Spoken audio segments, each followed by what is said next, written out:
Avant que les réponses n'arrivent, il y a les questions. Pourquoi l'homme juste souffre-t-il?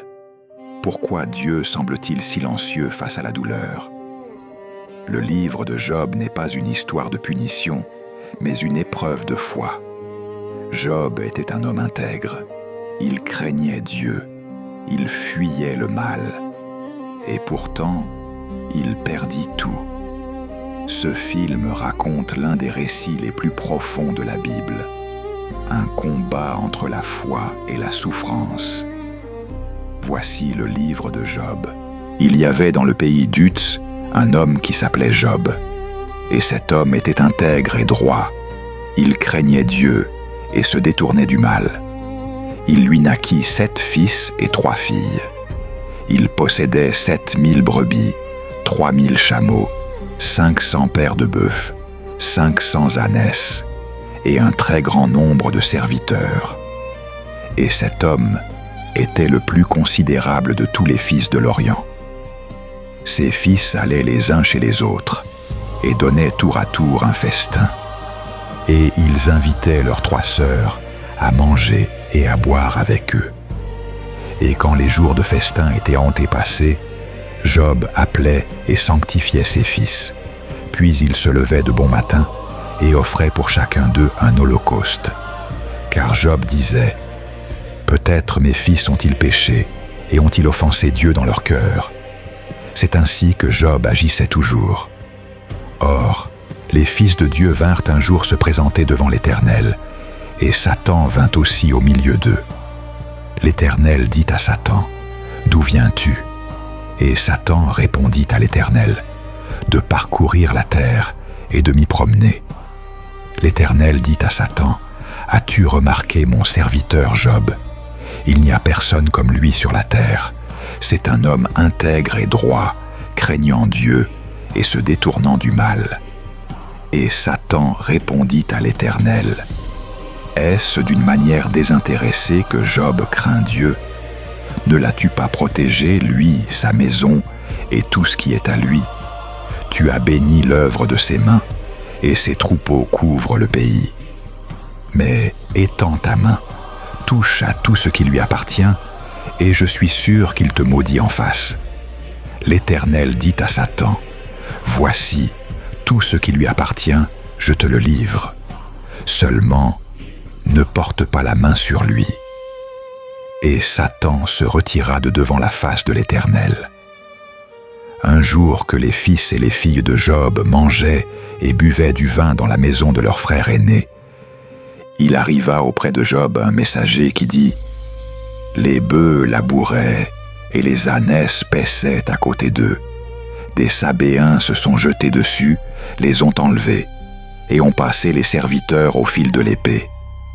Et je me suis échappé, moi seul, pour t'en apporter la nouvelle. » Il parlait encore, lorsqu'un autre vint et dit « Le feu de Dieu est tombé du ciel, a embrasé les brebis et les serviteurs, et les a consumés.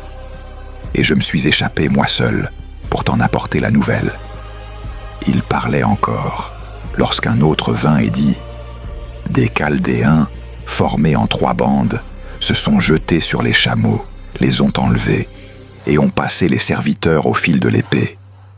Et je me suis échappé, moi seul, pour t'en apporter la nouvelle. » Il parlait encore, lorsqu'un autre vint et dit « Tes fils et tes filles mangeaient et buvaient du vin dans la maison de leur frère aîné. Et voici, un grand vent est venu de l'autre côté du désert et a frappé contre les 4 angles de la maison. Elle s'est écroulée sur les jeunes gens, et ils sont morts. Et je me suis échappé, moi seul, pour t'en apporter la nouvelle. » Alors Job se leva, déchira son manteau, et se rasa la tête. Puis, se jetant par terre, il se prosterna et dit « Je suis sorti nu du sein de ma mère, et nu je retournerai dans le sein de la terre. L'Éternel a donné, et l'Éternel a ôté, que le nom de l'Éternel soit béni. » En tout cela, Job ne pécha point, et n'attribua rien d'injuste à Dieu. Or, les fils de Dieu vinrent un jour se présenter devant l'Éternel, et Satan vint aussi au milieu d'eux, se présenter devant l'Éternel. L'Éternel dit à Satan, « D'où viens-tu » Et Satan répondit à l'Éternel, « De parcourir la terre et de m'y promener. » L'Éternel dit à Satan, « As-tu remarqué mon serviteur Job ? Il n'y a personne comme lui sur la terre. C'est un homme intègre et droit, craignant Dieu et se détournant du mal. Il demeure ferme dans son intégrité, et tu m'excites à le perdre sans motif. » Et Satan répondit à l'Éternel, « Peau pour peau. Tout ce que possède un homme, il le donne pour sa vie. Mais étends ta main, touche à ses os et à sa chair, et je suis sûr qu'il te maudit en face. » L'Éternel dit à Satan, « Voici, je te le livre, seulement épargne sa vie. » Et Satan se retira de devant la face de l'Éternel. Puis il frappa Job d'un ulcère malin, depuis la plante du pied jusqu'au sommet de la tête. Et Job prit un tesson pour se gratter, et il s'assit sur la cendre. Sa femme lui dit, « Tu demeures ferme dans ton intégrité, maudis Dieu et meurs. » Mais Job lui répondit, « Tu parles comme une femme insensée. Quoi ? Nous recevons de Dieu le bien, et nous ne recevrions pas aussi le mal. » En tout cela, Job ne pécha point par ses lèvres. 3 amis de Job, Éliphaz de Théman, Bildad de Chouach et Tsophar de Naama, apprirent tous les malheurs qui lui étaient arrivés. Ils se concertèrent et partirent de chez eux pour aller lui exprimer leur compassion et le consoler. L'ayant aperçu de loin, ils ne le reconnurent pas. Puis, ils élevèrent la voix et pleurèrent. Ils déchirèrent leurs manteaux, et ils jetèrent de la poussière vers le ciel au-dessus de leur tête. Et ils restèrent assis à terre auprès de lui 7 jours et 7 nuits, sans qu'aucun d'eux lui adressât une parole, car ils voyaient combien sa douleur était grande. Après cela, Job ouvrit la bouche et maudit le jour de sa naissance. Il prit la parole et dit, « Périsse le jour où je suis né, et la nuit qui a dit, un enfant mâle est conçu. Que ce jour se change en ténèbres, que Dieu en haut ne le réclame pas, et que la lumière ne rayonne pas sur lui.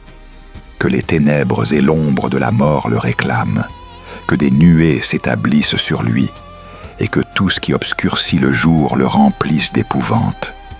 Cette nuit, que les ténèbres la saisissent, qu'elle ne soit pas comptée dans les jours de l'année, qu'elle ne soit point inscrite dans les mois, que cette nuit soit solitaire, qu'elle n'ait point de chant d'allégresse, que ceux qui maudissent les jours maudissent cette nuit, ceux qui sont habiles à exciter le Léviathan, que les étoiles de son crépuscule s'obscurcissent, qu'elle attende en vain la lumière, et qu'elle ne voit point les paupières de l'aurore.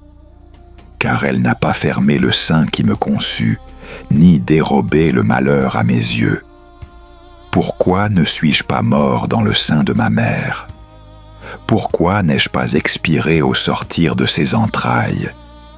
Pourquoi des genoux m'ont-ils recueilli, et des mamelles m'ont-elles allaité? Je serais couché maintenant, je serais en repos, je dormirais, et le repos serait avec moi, avec les rois et les grands de la terre qui se bâtissent comme des mausolées, ou avec les princes qui ont de l'or, et dont les maisons sont pleines d'argent, ou, caché comme un avorton, je n'existerais pas, comme ces enfants qui n'ont pas vu la lumière. Là, les méchants ne tourmentent plus, et là, ceux dont les forces sont épuisées se reposent. Les captifs sont tous en paix, ils n'entendent plus la voix de l'exacteur.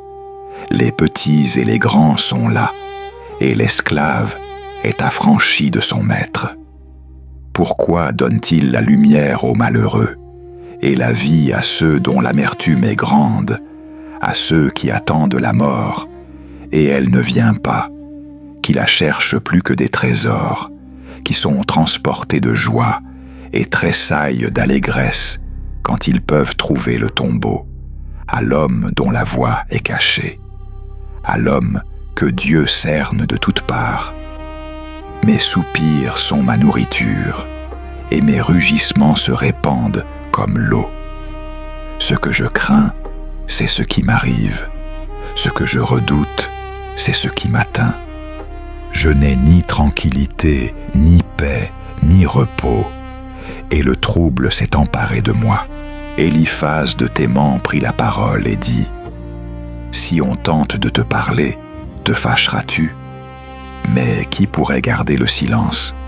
Voici, tu as souvent enseigné les autres, tu as fortifié les mains languissantes. Tes paroles ont affermi ceux qui chancelaient, tu as raffermi les genoux qui pliaient. Et maintenant qu'un revers t'atteint, tu faiblis. Il te frappe et te voilà consterné. Ta piété ne fait-elle pas ta confiance ? Ton intégrité ne fait-elle pas ton espérance ? Considère donc, quel est l'innocent qui a péri ? En quel lieu les justes ont-ils été exterminés ?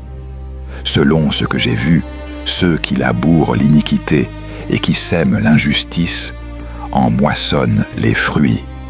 Ils périssent par le souffle de Dieu, ils sont consumés par le vent de sa colère. Le rugissement du lion, la voix du lionceau, les dents des lionnes sont brisées. Le lion périt faute de proie, et les petits de la lionne se dispersent.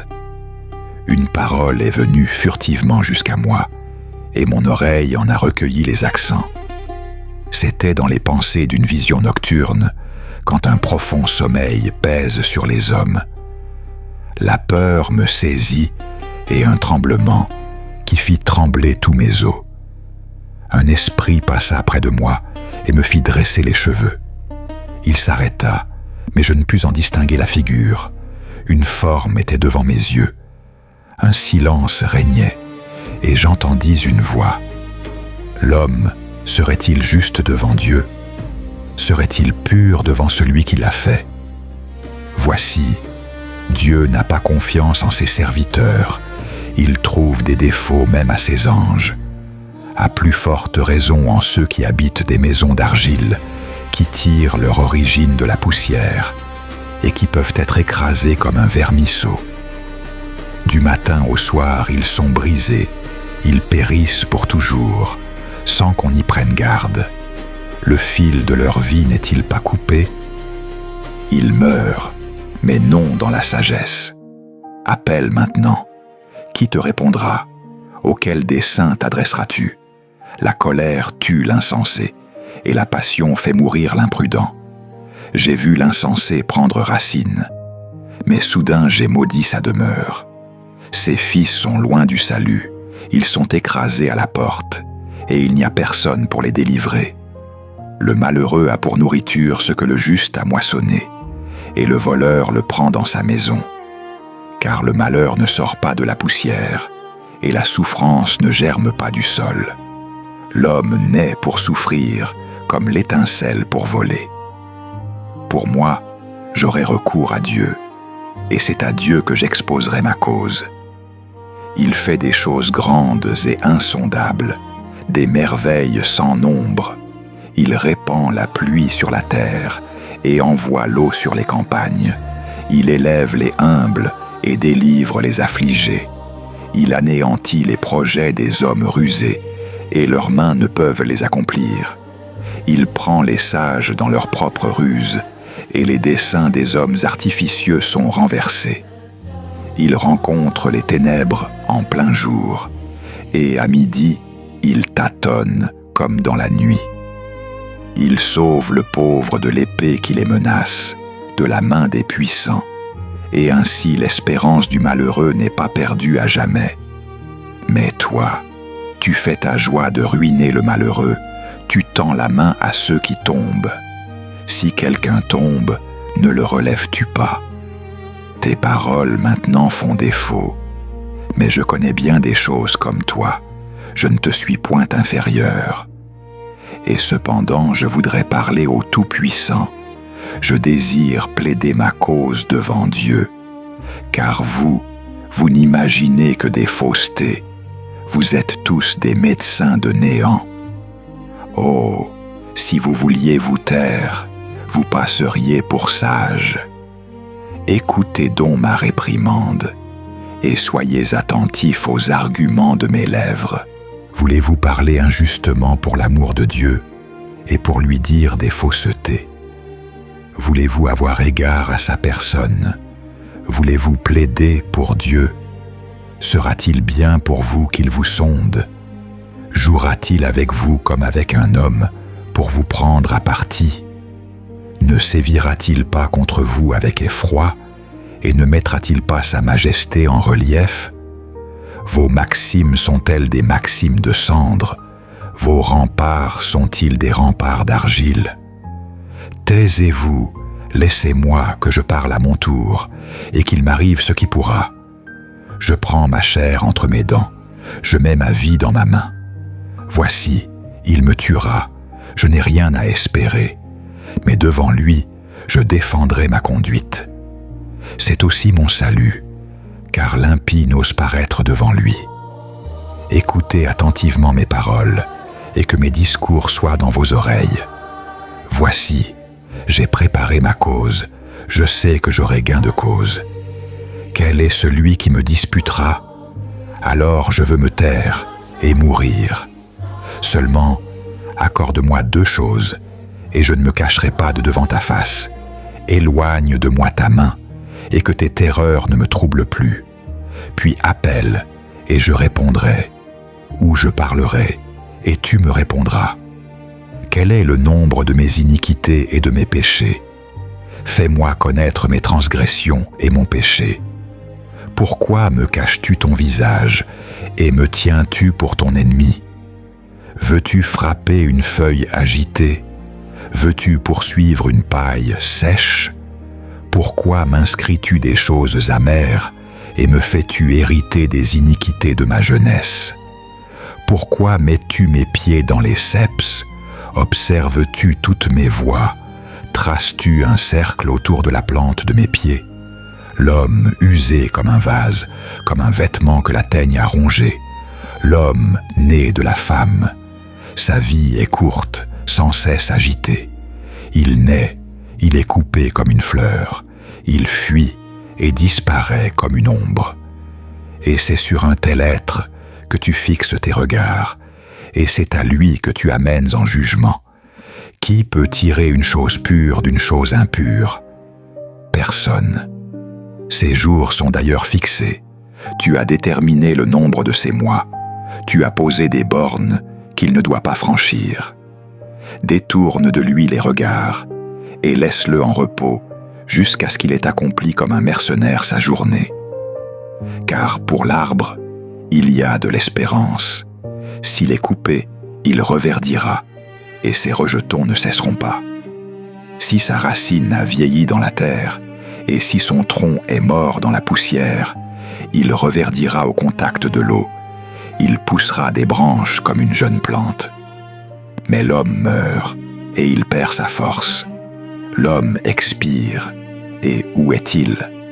Les eaux d'un lac s'épuisent, un fleuve tarit et se dessèche. Ainsi l'homme se couche et ne se relève pas. Il ne se réveillera pas tant que les cieux subsisteront. Il ne sortira pas de son sommeil. Oh, si tu voulais me cacher dans le séjour des morts, m'y tenir à couvert jusqu'à ce que ta colère fût passée, et me fixer un terme auquel tu te souviendras de moi. Si l'homme, une fois mort, pouvait revivre, j'aurais de l'espoir tout le temps de mes souffrances, jusqu'à ce que mon état vînt à changer. Tu appellerais alors, et je te répondrais. Tu languirais après l'œuvre de tes mains. Mais aujourd'hui tu comptes mes pas, tu as l'œil sur mes péchés. Mes transgressions sont scellées en un faisceau, et tu imagines des iniquités contre moi. La montagne s'écroule et disparaît, le rocher est déplacé et s'en va. Les eaux usent les pierres, leurs torrents emportent la poussière de la terre. Ainsi tu détruis l'espérance de l'homme. Tu es pour toujours vainqueur de lui, et il s'en va. Tu changes son visage, et tu le renvoies. Ses fils sont honorés, et il ne le sait pas. Ils sont humiliés et il l'ignore. Il ne ressent que sa propre douleur. Il ne regrette que son propre sort. Alors Bildad de Chouach prit la parole et dit « Jusque à quand tiendras-tu ces discours ? Et les paroles de ta bouche seront-elles comme un vent impétueux ? Dieu renverse-t-il le droit ? Le Tout-Puissant renverse-t-il la justice ? Tes fils ont péché contre lui, et il les a livrés au pouvoir de leur iniquité. Mais toi, si tu as recours à Dieu, si tu le supplies, si tu es pur et droit, alors il veillera sur toi, et il rétablira la demeure de ta justice. Tes débuts auront été faibles, mais ta fin sera très grande. Interroge les générations passées, sois attentif à l'expérience de leur père, car nous sommes d'hier et nous ne savons rien. Nos jours sur la terre ne sont qu'une ombre. Ils ne t'instruiront-ils pas, ne te parleront-ils pas, et de leur cœur ne sortira-t-il pas des discours ? Le papyrus peut-il croître sans marais ? Le roseau peut-il pousser sans eau ? Encore tendre, et sans qu'on le coupe, il se dessèche avant toute autre herbe. Ainsi arrive-t-il à tous ceux qui oublient Dieu. L'espérance de l'impie périra. Sa confiance n'est qu'un fil, son attente n'est qu'une toile d'araignée. Il s'appuie sur sa maison, et elle n'est pas ferme. Il s'y cramponne, et elle ne résiste pas. Il est plein de sève au soleil, et ses branches s'étendent sur son jardin. Ses racines s'enlacent aux pierres. Il pénètre dans les interstices des rochers. Mais si on l'arrache de sa place, elle le désavouera. Je ne t'ai jamais vu. Voilà le sort de sa voie heureuse, et d'autres pousseront de la poussière. Dieu ne rejette pas l'homme intègre, et il ne soutient pas les méchants. Il remplira encore ta bouche de cris de joie, et tes lèvres de chants d'allégresse. Tes ennemis seront couverts de honte, et la tente des méchants n'existera plus. Job prit la parole et dit « Oui, je sais bien qu'il en est ainsi. Mais comment l'homme serait-il juste devant Dieu ? S'il voulait contester avec lui sur 1000 choses, il ne répondrait pas une. Il est sage, il est puissant. Qui lui a résisté sans dommage ? Il transporte soudain les montagnes, il les renverse dans sa colère. Il secoue la terre sur sa base, et ses colonnes sont ébranlées. Il commande au soleil, et le soleil ne se lève pas. Il met un sceau sur les étoiles, il étend les cieux, lui seul, et il marche sur les hauteurs de la mer. Il a créé la grande ourse, l'Orion et les Pléiades, et les demeures du ciel austral. Il fait des choses grandes et insondables, des merveilles sans nombre. Voici, il passe près de moi, et je ne le vois pas. Il s'en va, et je ne l'aperçois pas. S'il enlève, qui s'y opposera ? Qui lui dira « Que fais-tu » ? Dieu ne retire point sa colère, sous lui s'inclinent les appuis de l'orgueil. Et moi, comment lui répondre ? Quelle parole choisir avec lui ? Quand je serai juste, je ne répondrai pas. Je ne puis qu'implorer mon juge.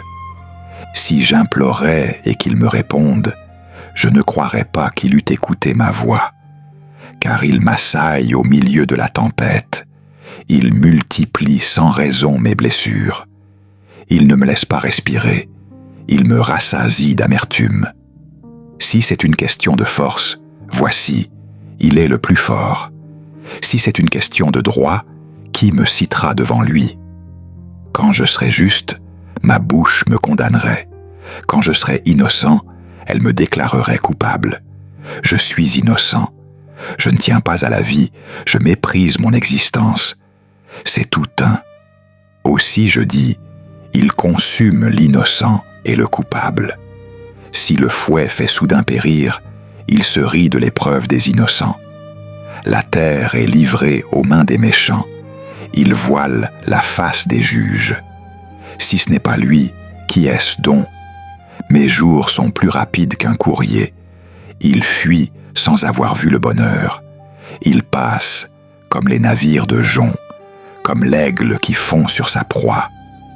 Si je dis « je veux oublier mes souffrances, laisser ma tristesse, reprendre courage », je suis effrayé de toutes mes douleurs. Je sais que tu ne me tiendras pas pour innocent.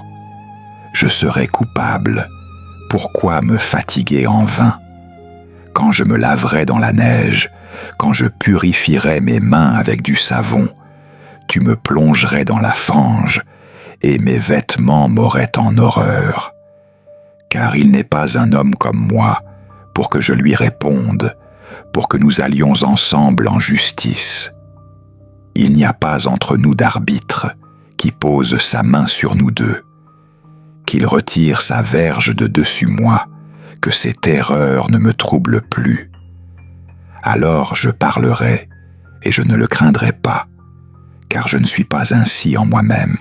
Mon âme est dégoûtée de la vie.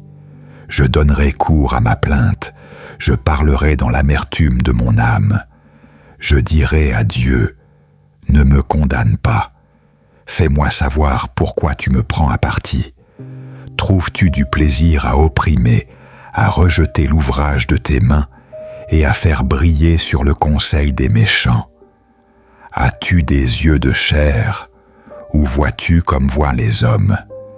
Tes jours sont-ils comme les jours de l'homme, et tes années comme les années de l'homme, pour que tu recherches mon iniquité et que tu t'en prennes à mon péché? Sache-le, c'est toi qui m'as formé comme de l'argile. Voudrais-tu de nouveau me réduire en poussière? Ne m'as-tu pas coulé comme du lait et fait cailler comme du fromage? Tu m'as revêtu de peau et de chair, tu m'as tissé d'os et de nerfs. Tu m'as accordé la vie et la bonté, et tes soins ont conservé mon esprit. Mais voilà ce que tu cachais en ton cœur. Je sais que telle était ta pensée. Si je péchais, tu m'observerais, et tu ne me pardonnerais pas mon iniquité. Suis-je coupable? Malheur à moi. Suis-je innocent? Je n'ose lever la tête, rassasié que je suis d'ignominie et voyant ma misère. Si je me relève, tel qu'un lion tu me poursuis, tu déploies de nouveau contre moi ta puissance. Tu fais paraître de nouveaux témoins contre moi, tu augmentes ta colère contre moi, et tu déchaînes tour à tour des armées pour m'attaquer. Pourquoi m'as-tu fait sortir du sein maternel? Je serais mort, et aucun œil ne m'aurait vu. Je serais comme si je n'avais pas existé, de la couche j'aurais passé au sépulcre. Mes jours ne sont-ils pas en petit nombre? Qu'il me laisse, qu'il se détourne de moi, afin que je puisse respirer un peu, avant que je m'en aille, pour n'en plus revenir, au pays des ténèbres et de l'ombre de la mort, pays d'obscurité, de désordre, et où la lumière ressemble aux ténèbres. Alors Tsophar de Nahama prit la parole et dit « Cette multitude de paroles ne trouvera-t-elle pas une réponse, et ce grand parleur aura-t-il le dernier mot? Tes vains discours réduiront-ils les gens au silence? Te moqueras-tu sans que personne te confonde? Tu dis « Ma doctrine est pure, je suis sans tache à tes yeux. » Oh, si Dieu voulait parler, s'il ouvrait les lèvres pour te répondre, s'il te révélait les secrets de la sagesse, le double de ce qu'elle renferme. Tu saurais alors que Dieu oublie une partie de tes iniquités. Prétends-tu sonder les pensées de Dieu, parvenir à la perfection du Tout-Puissant? Elle est haute comme les cieux. Que feras-tu? Plus profonde que le séjour des morts, qu'en sauras-tu? Sa dimension est plus longue que la terre et plus large que la mer.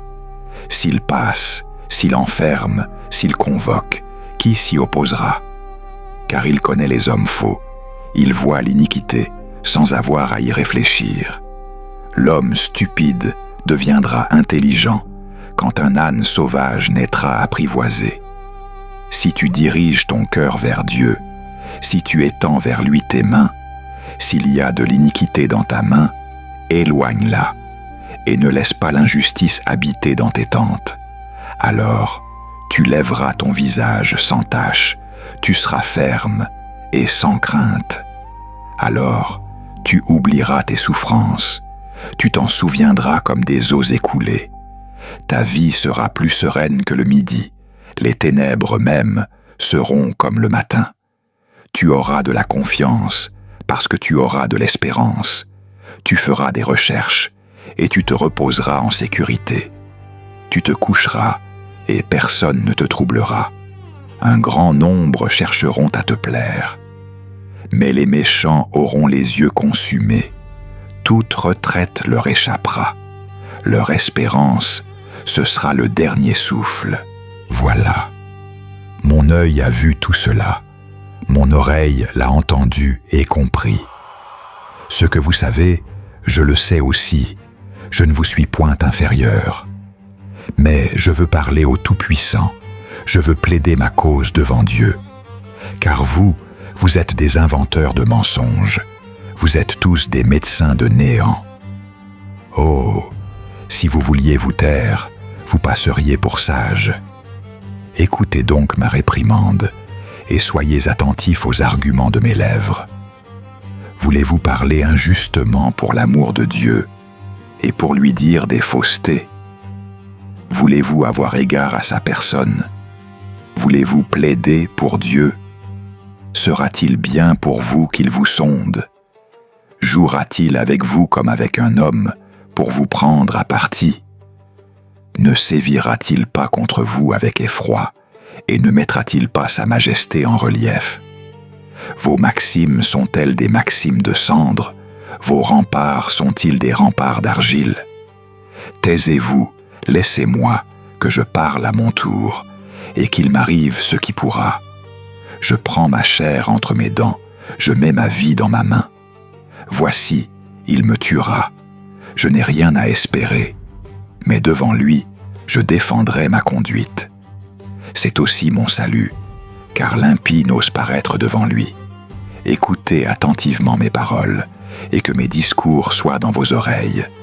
Voici, j'ai préparé ma cause, je sais que j'aurai gain de cause. Quel est celui qui me disputera? Alors je veux me taire et mourir. Seulement, accorde-moi 2 choses, et je ne me cacherai pas de devant ta face. Éloigne de moi ta main, et que tes terreurs ne me troublent plus. Puis appelle, et je répondrai, ou je parlerai, et tu me répondras. Quel est le nombre de mes iniquités et de mes péchés? Fais-moi connaître mes transgressions et mon péché. Pourquoi me caches-tu ton visage, et me tiens-tu pour ton ennemi? Veux-tu frapper une feuille agitée? Veux-tu poursuivre une paille sèche? Pourquoi m'inscris-tu des choses amères et me fais-tu hériter des iniquités de ma jeunesse? Pourquoi mets-tu mes pieds dans les ceps? Observes-tu toutes mes voies? Traces-tu un cercle autour de la plante de mes pieds? L'homme usé comme un vase, comme un vêtement que la teigne a rongé. L'homme né de la femme. Sa vie est courte, sans cesse agitée. Il naît, il est coupé comme une fleur. Il fuit et disparaît comme une ombre. Et c'est sur un tel être que tu fixes tes regards. Et c'est à lui que tu amènes en jugement. Qui peut tirer une chose pure d'une chose impure? Personne. Ses jours sont d'ailleurs fixés. Tu as déterminé le nombre de ses mois. Tu as posé des bornes qu'il ne doit pas franchir. Détourne de lui les regards et laisse-le en repos jusqu'à ce qu'il ait accompli comme un mercenaire sa journée. Car pour l'arbre, il y a de l'espérance.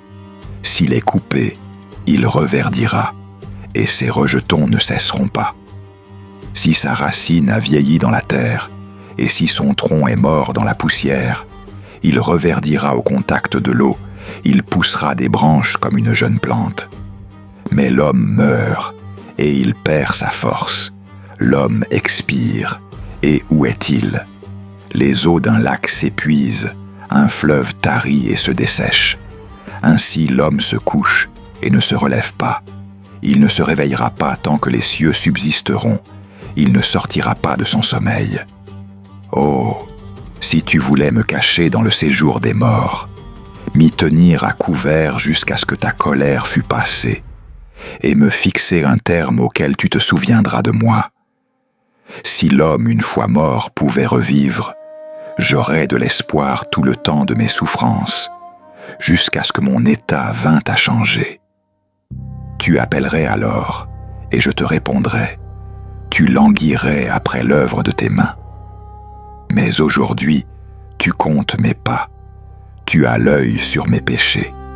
Mes transgressions sont scellées en un faisceau, et tu imagines des iniquités contre moi. La montagne s'écroule et disparaît, le rocher est déplacé et s'en va. Les eaux usent les pierres, leurs torrents emportent la poussière de la terre. Ainsi tu détruis l'espérance de l'homme. Tu es pour toujours vainqueur de lui, et il s'en va. Tu changes son visage, et tu le renvoies.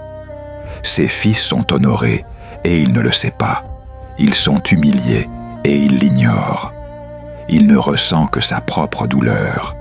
Il ne regrette que son propre sort. Eliphaz de Théman prit la parole et dit : Le sage répondra-t-il par un vain savoir? Se gonflera-t-il le ventre du vent d'Orient? Se défendra-t-il par des discours inutiles, par des mots qui ne servent à rien? Toi, tu détruis même la crainte de Dieu, tu anéantis tout mouvement de piété devant Dieu. Car ton iniquité inspire ta bouche, et tu prends le langage des hommes rusés. Ta propre bouche te condamne, et non moi. Tes lèvres déposent contre toi. Es-tu le premier homme qui ait été créé? As-tu été fait avant les collines? As-tu entendu les secrets de Dieu? Et t'es-tu emparé de la sagesse? Que sais-tu que nous ne sachions pas? Qu'as-tu compris dont nous ne soyons pas informés? Il y a parmi nous des cheveux blancs, des vieillards, plus riches de jours que ton père. Les consolations de Dieu te sont-elles à ce point insuffisantes, et les paroles qui t'ont été adressées avec douceur? Pourquoi ton cœur t'emporte-t-il, et pourquoi tes yeux lancent-ils des éclairs, pour que tu tournes contre Dieu ton courroux, et que de ta bouche sortent de telles paroles? Qu'est-ce que l'homme pour qu'il soit pur, et pour que celui qui est né d'une femme soit juste? Voici, Dieu n'a pas confiance en ses saints, et les cieux ne sont pas purs à ses yeux. Combien plus l'homme qui est abominable et corrompu, qui boit l'iniquité comme l'eau. Je vais t'instruire, écoute-moi, je raconterai ce que j'ai vu, ce que les sages ont fait connaître, ce qu'ils ont reçu de leur père, à qui seul le pays avait été donné, sans qu'un étranger ait passé au milieu d'eux. Le méchant est dans les tourments toute sa vie, et le nombre des années est réservé pour le tyran. Les bruits effrayants retentissent à ses oreilles. Au milieu de la paix, le dévastateur fond sur lui. Il ne croit pas échapper aux ténèbres. Il voit l'épée qui le menace. Il erre çà et là pour chercher du pain. Il sait que le jour des ténèbres l'attend. La détresse et l'angoisse l'épouvantent. Elles l'assaillent comme un roi prêt à combattre, car il a levé la main contre Dieu. Il a bravé le Tout-Puissant. Il a couru sur lui avec un cou raide, avec l'épaisseur des boucliers. Il a le visage couvert de graisse, les flancs chargés d'embonpoint. Il habite des villes détruites, des maisons qu'on n'habite plus, et qui sont destinées à devenir des monceaux de pierre. Il ne s'enrichira plus, sa fortune ne se relèvera pas, ses biens ne s'étendront plus sur la terre. Il ne pourra échapper aux ténèbres, la flamme consumera ses rejetons, et Dieu le rejettera par le souffle de sa bouche. Qu'il ne se fie pas à des choses vaines, il sera trompé, car le néant sera sa récompense. Il sera consumé avant le temps, et son rameau ne verdira pas. Il sera comme une vigne dépouillée de ses fruits encore verts, comme un olivier dont les fleurs tombent. car la famille de l'impie sera stérile, et le feu dévorera la tente de l'homme qui aime les présents. Il conçoit le mal, et il enfante le malheur. Son sein produit la tromperie. Job prit la parole et dit : « J'ai souvent entendu de pareils discours. Vous êtes tous des consolateurs fâcheux. Les paroles ventouses auront-elles une fin ? Ou quelle chose te pousse à répondre ? Moi aussi, je pourrais parler comme vous, si vous étiez à ma place. Je pourrais vous accabler de paroles. Je pourrais, hoche, la tête sur vous. Je pourrais vous encourager de la bouche et de mes lèvres soulager vos souffrances. Mais si je parle, ma douleur n'en est pas soulagée. Et si je me tais, en quoi devient-elle moindre ? Maintenant, hélas, elle m'accable. Tous mes compagnons, tu les as pris loin de moi. Tu m'as frappé et ils me traitent en ennemi. Tu m'as dépouillé de ma gloire. Tu as enlevé la couronne de ma tête. Tu m'as brisé de toutes parts et je m'en vais. Tu m'as emporté comme par le vent et tu m'as dissipé. Je sais que tu me feras mourir et que tu m'enverras au séjour des morts. Cependant, je n'ai point péché et mes yeux voient clair. Terre, ne couvre pas mon sang, qu'il n'y ait point de lieu où mes cris reposent. Maintenant encore, voici, mon témoin est dans le ciel, mon témoin est dans les lieux élevés. Mes amis se moquent de moi, c'est vers Dieu que pleurent mes yeux. Qu'il soit l'arbitre entre l'homme et Dieu, entre le Fils de l'homme et son prochain. Car quelques années encore, et je m'en irai par le chemin d'où je ne reviendrai pas. Mon souffle s'affaiblit, mes jours s'éteignent, le sépulcre m'attend. On m'accable de railleries, et mes yeux reposent sur leur amertume. Sois mon garant auprès de toi-même. Qui d'autre voudrait frapper dans sa main ? Car tu as fermé leur cœur à l'intelligence. Aussi, ne les laisseras-tu pas triompher ? Celui qui livre ses amis en proie, les yeux de ses enfants se consument. Il m'a rendu la fable des peuples. Je suis celui en la face duquel on crache. Mon œil est obscurci par la douleur, et tous mes membres ne sont qu'une ombre. Les hommes droits en sont stupéfaits. L'innocent s'arme contre l'impie. Le juste reste ferme dans sa voie. Celui qui a les mains pures se fortifie de plus en plus. Pour vous, retournez-vous tous et venez. Je ne trouve point de sages parmi vous. Mes jours sont passés, mes projets sont anéantis, les désirs de mon cœur. Ils prétendent que la nuit c'est le jour, que la lumière est près des ténèbres. Qu'ai-je à espérer encore ? Mon espérance n'est-elle pas ensevelie avec moi ? Descendra-t-elle avec moi dans le séjour des morts ? Irons-nous ensemble reposer dans la poussière ? Bildad de Chouach prit la parole et dit : Quand finiras-tu de mettre ainsi des pièges aux paroles ? Comprends donc, et ensuite nous parlerons. Pourquoi sommes-nous regardés comme des bêtes, et tenons-nous pour stupides à tes yeux ? Toi qui te déchires dans ta fureur, faut-il, à cause de toi, que la terre devienne déserte et que le rocher se déplace ? Oui, la lumière de l'impie s'éteint, et la flamme de son feu ne brille plus. La lumière s'obscurcit sous sa tente, et la lampe qui l'éclaire s'éteint. La vigueur de ses pas diminue, et ses propres desseins le renversent. Car il est jeté dans un filet par ses propres pieds, il marche dans les mailles. Un piège le saisit par le talon, des liens le prennent. Le nœud coulant est caché pour lui dans la terre, et le traquenard sur le sentier.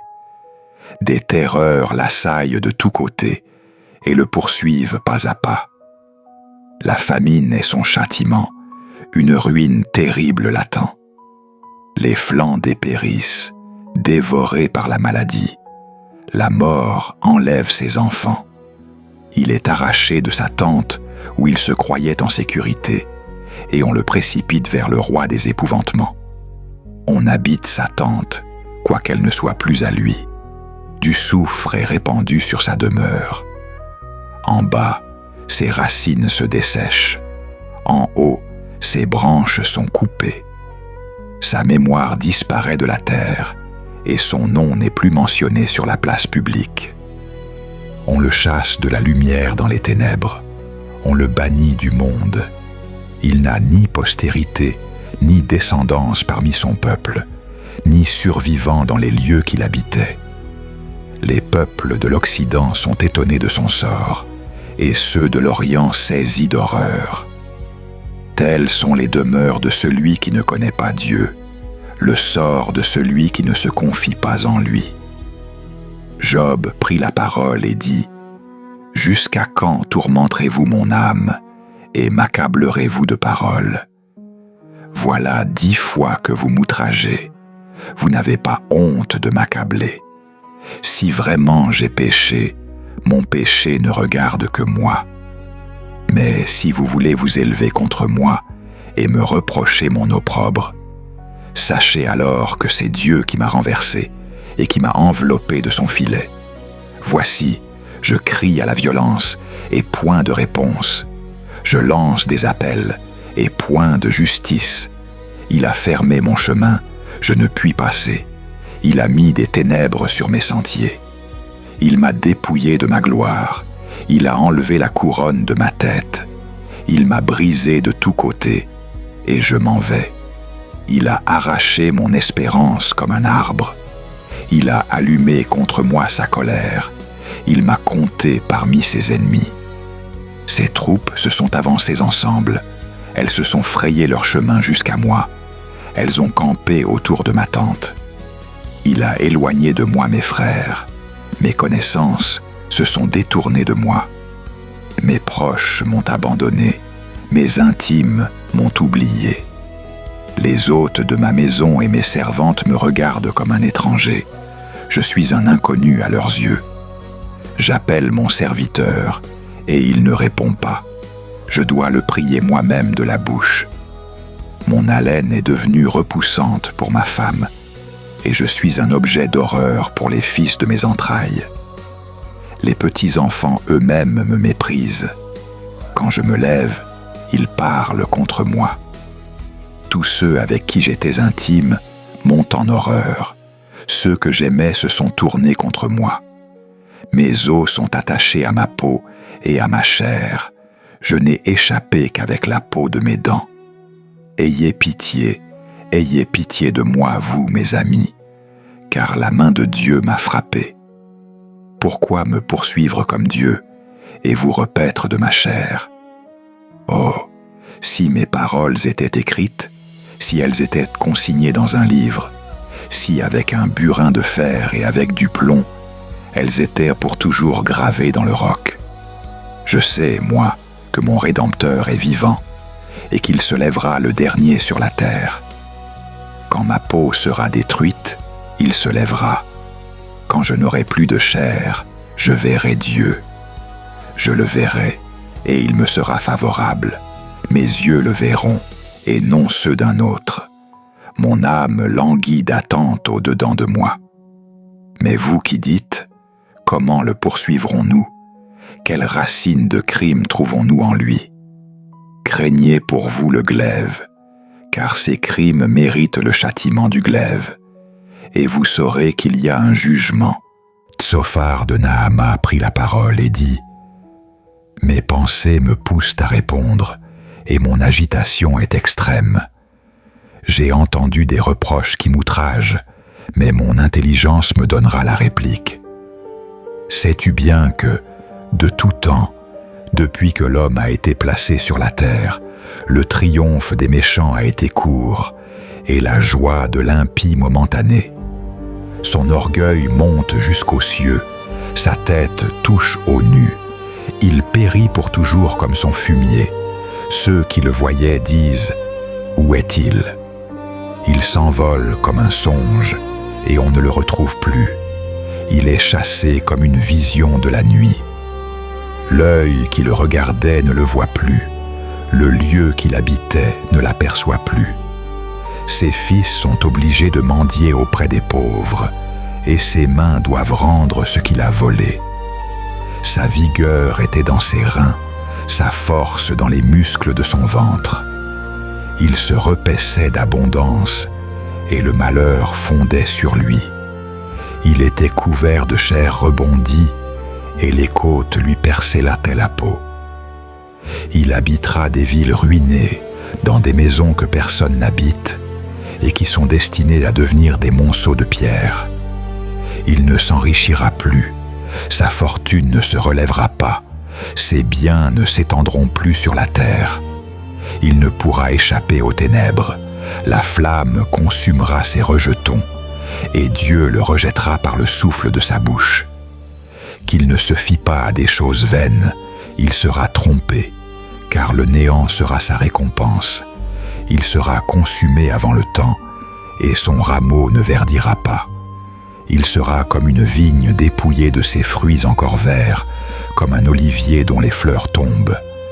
Car la famille de l'impie sera stérile, et le feu dévorera la tente de l'homme qui aime les présents.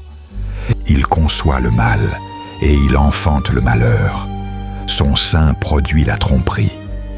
Job prit la parole et dit : « Écoutez attentivement mes discours, et que ce soit là votre consolation. Souffrez que je parle à mon tour, et après que j'aurai parlé, tu pourras te moquer. Est-ce contre un homme que je me plains? Et pourquoi mon esprit ne serait-il pas impatient? Regardez-moi, et soyez dans l'étonnement, et mettez la main sur la bouche.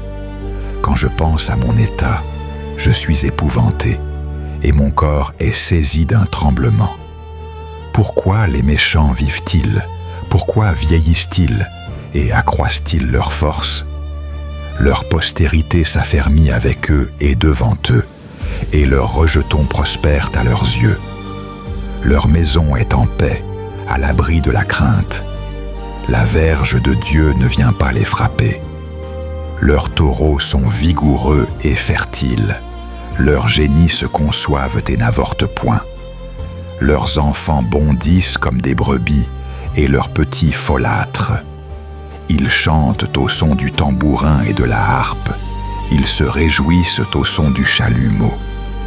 Ils passent leurs jours dans le bonheur, et ils descendent en un instant au séjour des morts. Ils disaient pourtant à Dieu : « Retire-toi de nous, nous ne prenons pas plaisir à connaître tes voies. Qu'est-ce que le Tout-Puissant pour que nous le servions? Que gagnerions-nous à lui adresser nos prières? Voilà donc le partage de l'impie dans sa propre main, le conseil que les méchants ont reçu de Dieu. Combien de fois arrive-t-il que la lampe du méchant s'éteigne, que le malheur fonde sur lui, que Dieu lui distribue des douleurs dans sa colère, qu'il soit comme la paille emportée par le vent, comme la balle que le tourbillon enlève. Dieu réserve à ses fils le châtiment de son crime. Dieu le punit et il le sait. Ses yeux verront son supplice et il boira de la colère du Tout-Puissant. Car que lui importe sa maison après lui, quand le nombre de ses mois est achevé? Est-ce à Dieu qu'on donnera de la science, à lui qui gouverne les esprits célestes? L'un meurt au sein du bien-être, dans une complète tranquillité. Ses flancs sont chargés de graisse, et la moelle remplit ses os. Un autre meurt, l'amertume dans l'âme, sans avoir jamais joui d'aucun bien. Ensemble, ils se couchent dans la poussière, et les vers les couvrent. Je sais bien quelles sont vos pensées, et les artifices que vous employez contre moi. Car vous dites : où est la maison du puissant? Où est la tente qu'habitaient les méchants? N'avez-vous pas interrogé les voyageurs? Vous ne reconnaîtrez pas les signes qu'ils donnent. Au jour du malheur, le méchant est épargné. Au jour de la colère, il échappe. Qui lui reproche en face sa conduite? Qui lui rend le mal qu'il a fait? Il a son tombeau avec lui dans la poussière, et sur son tertre veille la sentinelle. Les gouttes de la vallée lui sont douces, et derrière lui tout homme se retire, comme étaient descendus devant lui des hommes sans nombre. Comment donc me donnez-vous de vaines consolations? Il ne reste de vos réponses que perfidie. Eliphaz de Théman prit la parole et dit: L'homme peut-il être utile à Dieu? Non, le sage n'est utile qu'à lui-même. Quel plaisir as-tu à te rendre irréprochable? Que gagnes-tu à te purifier de tes fautes? Est-ce par égard pour toi que Dieu te châtie, qu'il entre en jugement avec toi? Ta méchanceté n'est-elle pas grande? Tes iniquités ne sont-elles pas infinies? Tu prenais sans motif des gages de tes frères, tu enlevais les vêtements de ceux qui étaient nus. Tu ne donnais point d'eau à l'homme altéré, tu refusais du pain à l'homme affamé. La terre était au pouvoir de l'homme puissant, et le favori s'y établissait. Tu renvoyais les veuves avides, et les bras des orphelins étaient brisés. C'est pour cela que tu es entouré de pièges, et que de subites terreurs te troublent. C'est pour cela que les ténèbres t'aveuglent, et qu'un déluge t'enveloppe. Dieu n'est-il pas en haut dans les cieux? Regarde le sommet des étoiles, comme il est élevé. Et tu dis: qu'est-ce que Dieu sait? Peut-il juger à travers l'obscurité? Les nuées l'enveloppent, et il ne voit rien. Il ne parcourt que la voûte des cieux.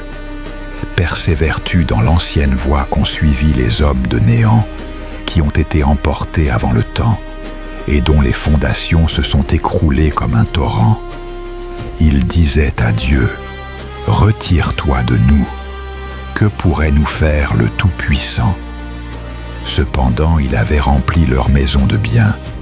Loin de moi la pensée des méchants. Les justes le voient et se réjouissent. L'innocent se rit d'eux. Nos adversaires sont anéantis. Le feu a dévoré leurs richesses. Attache-toi donc à Dieu et tu auras la paix. Tu jouiras ainsi du bonheur. Reçois de sa bouche l'instruction et mets dans ton cœur ses paroles. Tu seras rétabli si tu reviens au Tout-Puissant, si tu éloignes l'iniquité de ta tente. Jette l'or dans la poussière et l'or d'Ophir parmi les cailloux des torrents. Alors le Tout-Puissant sera ton or, ton argent, ta richesse. Oui, alors tu mettras ton plaisir en Dieu et tu élèveras vers lui ta face. Tu le prieras et il t'exaucera et tu accompliras tes vœux. À toutes tes entreprises, tu décrèteras le succès. Sur tes sentiers, la lumière luira. Vienne l'humiliation, tu supplieras Dieu. Il te délivrera et il pardonnera. Il te sauvera même, et non par tes œuvres. Ta justice, c'est lui. Job prit la parole et dit: Aujourd'hui encore ma plainte est amère, ma plaie est douloureuse, malgré mes gémissements. Oh, si je savais où le trouver, si je pouvais arriver jusqu'à son trône, je plaiderais ma cause devant lui, je remplirais ma bouche d'arguments. Je connaîtrais ce qu'il peut avoir à me dire, je comprendrais ce qu'il peut me répondre. Voudrait-il me combattre par sa grande puissance? Non, mais il prendrait garde à moi. Là, l'homme droit pourrait plaider avec lui, et je serais à jamais délivré de mon juge. Si je vais à l'Orient, il n'y est pas. Si je vais à l'Occident, je ne le trouve pas. Est-il occupé au nord? Je ne le vois pas. Se cache-t-il au midi? Je ne l'aperçois pas. Mais il connaît la voie que je suis. Qu'il m'éprouve, je sortirai pur comme l'or. Mes pieds se sont attachés à ses pas. J'ai gardé sa voie, et je ne m'en suis point détourné. Je n'ai pas abandonné les commandements de ses lèvres. J'ai fait plier ma volonté aux paroles de sa bouche. Mais sa résolution est arrêtée. Qui s'y opposera? Ce qu'il désire, il le fait. Il accomplira donc ses desseins à mon égard. Il en a beaucoup d'autres du même genre. Voilà pourquoi je suis troublé en sa présence. Quand j'y pense, j'ai peur de lui. Dieu a fait fléchir mon courage. le Tout-Puissant m'a rempli d'effroi. Car ce n'est pas parce que les ténèbres m'enveloppent, ce n'est pas parce que mon visage est couvert d'obscurité. Pourquoi le Tout-Puissant ne met-il pas des temps en réserve? Et pourquoi ceux qui le connaissent ne voient-ils pas ses jours? On déplace les bornes, on vole des troupeaux et on les fait paître. On enlève l'âne de l'orphelin, on prend pour gage le bœuf de la veuve. On repousse du chemin les indigents, on force tous les malheureux du pays à se cacher. Et voici, comme des ânes sauvages du désert, ils sortent le matin pour chercher de la nourriture. Ils n'ont que le désert pour trouver le pain de leurs enfants. Ils coupent le fourrage qui reste dans les champs. Ils grappillent dans la vigne de l'impie. Ils passent la nuit nus et sans vêtements, n'ayant rien pour se couvrir contre le froid. Ils sont trempés par les averses des montagnes, et, faute d'abri, ils embrassent les rochers. On arrache l'orphelin à la mamelle, on prend des gages sur le pauvre. Et ils vont nus, sans vêtements, ils sont affamés, et ils portent les gerbes. Dans les enclos de l'impie, ils pressent l'huile, ils foulent le pressoir, et ils ont soif. Dans les villes s'exhalent les gémissements des mourants. L'âme des blessés crie vengeance, et Dieu ne traite pas ses crimes comme des crimes. D'autres sont ennemis de la lumière. Ils n'en connaissent pas les voies. Ils ne se tiennent pas dans ses sentiers. L'assassin se lève au point du jour, tue le pauvre et l'indigent, et la nuit il se comporte en voleur. L'œil de l'adultère épie le crépuscule. Personne ne me verra, dit-il, et il met un voile sur sa figure. La nuit, ils percent les maisons. Le jour, ils se tiennent enfermés. Ils ne connaissent pas la lumière. Pour eux, le matin, c'est l'ombre de la mort. Ils en éprouvent toutes les terreurs. Il est léger sur la face des eaux. Maudite soit leur part sur la terre. Il ne prend point le chemin des vignes. La sécheresse et la chaleur absorbent les eaux de la neige. Le séjour des morts, ceux qui ont péché. La matrice l'oublie, les vers en font leur délice. On ne se souvient plus de lui, et l'iniquité se brise comme un arbre. Il dépouille la femme stérile et sans enfant. Il ne fait pas de bien à la veuve. Il entraîne les puissants par sa force. Il se lève, et personne n'a la certitude de vivre. Il lui donne de la sécurité et de la confiance, et il a les yeux sur leur voie. Ils s'élèvent, et en un instant ils ne sont plus. Ils tombent, ils meurent comme tous les hommes. Ils sont coupés comme la tête des épis. Si cela n'est pas, qui me démentira? Qui réduira mes paroles à néant? Bildad de Chouach prit la parole et dit: La domination et la crainte sont avec lui. Il fait régner la paix dans ses hauts lieux. Ses armées ne sont-elles pas innombrables? Sur qui sa lumière ne se lève-t-elle pas? Comment l'homme serait-il juste devant Dieu? Comment celui qui est né de la femme serait-il pur? Voici, la lune même n'est pas brillante, et les étoiles ne sont pas pures à ses yeux. Combien moins l'homme qui n'est qu'un ver, le fils de l'homme qui n'est qu'un vermisseau. Job prit la parole et dit: Quel secours prêtes-tu à celui qui est sans force? Quel secours donnes-tu au bras sans vigueur? Quel conseil donnes-tu à celui qui n'a pas la sagesse? Quelle abondance de lumière fais-tu paraître? À qui s'adressent tes paroles, et de qui est l'esprit qui sort de toi? Les morts tremblent sous les eaux, et ceux qui y habitent. Le séjour des morts est nu devant lui, et l'abîme n'a point de voile. Il étend le septentrion sur le vide, il suspend la terre sur le néant. Il renferme les eaux dans ses nuages, et les nuages n'éclatent pas sous leur poids. Il couvre la face de son trône, il répand sur lui sa nuée. Il a tracé un cercle à la surface des eaux, comme limite entre la lumière et les ténèbres. Les colonnes du ciel s'ébranlent et s'étonnent à sa menace. Par sa force, il soulève la mer. Par son intelligence, il en brise l'orgueil. Son souffle donne au ciel la sérénité. Sa main transperce le serpent fuyard.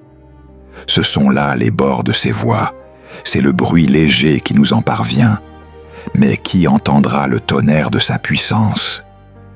Job continua son discours et dit « Dieu qui m'enlève mon droit, le Tout-Puissant qui remplit mon âme d'amertume, je suis vivant. Aussi vrai que Dieu qui refuse de me rendre justice, aussi vrai que le Tout-Puissant qui remplit mon âme d'amertume, tant que j'aurai ma respiration et que le souffle de Dieu sera dans mes narines, mes lèvres ne prononceront rien d'injuste, ma langue ne dira rien de faux. Loin de moi la pensée de vous donner raison. Jusqu'à mon dernier soupir, je défendrai mon innocence. Je tiens à mon droit, je n'y renoncerai pas. Ma conscience ne me fait de reproche sur aucun de mes jours. Que mon ennemi soit comme le méchant, mon adversaire comme l'injuste. Car quel est l'espoir de l'impie quand Dieu le retranche, quand Dieu lui retire son âme? Dieu écoutera-t-il ses cris quand l'angoisse viendra sur lui? Fera-t-il du Tout-Puissant ses délices? Adressera-t-il en tout temps ses prières à Dieu? Je vous instruirai au sujet de la conduite de Dieu. Je ne vous cacherai point les desseins du Tout-Puissant. Voici, vous avez tous vu ces choses. Pourquoi donc vous abusez par de vaines paroles? Voici la part de l'homme méchant auprès de Dieu, et l'héritage que les violents reçoivent du Tout-Puissant. S'il a des fils en grand nombre, c'est pour le glaive, et ses petits-fils ne seront pas rassasiés de pain. Ceux qui survivront seront, par la peste, ensevelis dans la terre, et leurs veuves ne les pleureront pas. S'il amasse l'argent comme la poussière, s'il entasse les vêtements comme la boue, c'est lui qui entasse, mais c'est le juste qui se vêt, et c'est l'homme intègre qui a l'argent. Il bâtit sa maison comme la teigne, comme la cabane que fait le gardien. Il se couche riche et il meurt dépouillé. Il ouvre les yeux et tout a disparu. Les terreurs l'assaillent comme des eaux. Un tourbillon l'enlève au milieu de la nuit. Le vent d'Orient l'emporte et il part. Il l'arrache violemment de sa demeure. Dieu lance sur lui sans pitié ses traits. Il fuit devant ses atteintes. On bat des mains à son sujet. On le siffle à son passage. Job a-t-il dit en effet, « Il me rend justice, et quand j'ai raison, je suis déclaré coupable. Quelle iniquité a-t-il commise? Quels sont mes péchés? Fais-les-moi connaître. Il serait beau de ta part de m'opposer la violence. Tu blâmes, tu condamnes, et moi, je suis innocent. Y a-t-il en lui de l'injustice? Non. Il écoute le cri du malheureux. Quand il se tait, qui le condamnera? Quand il cache sa face, qui pourra le voir? Il traite à l'égal les nations et les individus, de peur que les hommes ne règnent par la fraude. Il a dit au roi, « Tu n'es qu'un vaurien. » Ô prince, vous êtes des impies. Il n'a point égard à la personne des grands. Il ne favorise pas le riche aux dépens du pauvre, car tous sont l'ouvrage de ses mains. Ils meurent en un instant, au milieu de la nuit. Ils sont consumés, ils disparaissent, ils sont enlevés par un souffle, car il a les yeux ouverts sur les voies de l'homme. Il voit tous ses pas. Il n'y a ni ténèbres ni ombre de la mort, où puissent se cacher ceux qui font le mal. Il ne donne pas à l'homme le temps d'aller en jugement devant Dieu.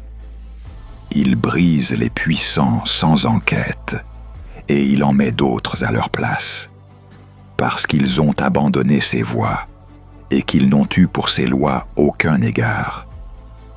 Ainsi, Il a fait monter jusqu'à lui les cris du pauvre, et il a entendu les cris des malheureux.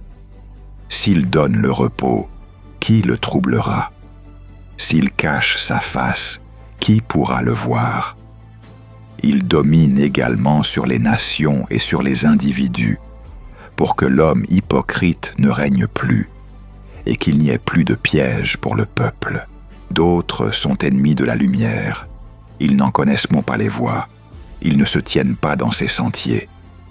L'assassin se lève au point du jour, tue le pauvre et l'indigent, et la nuit il se comporte en voleur. L'œil de l'adultère épie le crépuscule. Personne ne me verra, dit-il, et il met un voile sur sa figure. La nuit ils percent les maisons, le jour ils se tiennent enfermés. Ils ne connaissent pas la lumière. Pour eux, le matin c'est l'ombre de la mort. Ils en éprouvent toutes les terreurs. Il est léger sur la face des eaux. Maudite soit leur part sur la terre. Il ne prend point le chemin des vignes. La sécheresse et la chaleur absorbent les eaux de la neige. Le séjour des morts, ceux qui ont péché. La matrice l'oublie, les vers en font leur délice. On ne se souvient plus de lui, et l'iniquité se brise comme un arbre. Il dépouille la femme stérile et sans enfant. Il ne fait pas de bien à la veuve. Il entraîne les puissants par sa force. Il se lève, et personne n'a la certitude de vivre. Il lui donne de la sécurité et de la confiance, et il a les yeux sur leur voie. Ils s'élèvent, et en un instant ils ne sont plus. Ils tombent, ils meurent comme tous les hommes. Ils sont coupés comme la tête des épis. Si cela n'est pas, qui me démentira? Qui réduira mes paroles à néant? Bildad de Chouach prit la parole et dit: La domination et la crainte sont avec lui. Il fait régner la paix dans ses hauts lieux. Ses armées ne sont-elles pas innombrables? Sur qui sa lumière ne se lève-t-elle pas?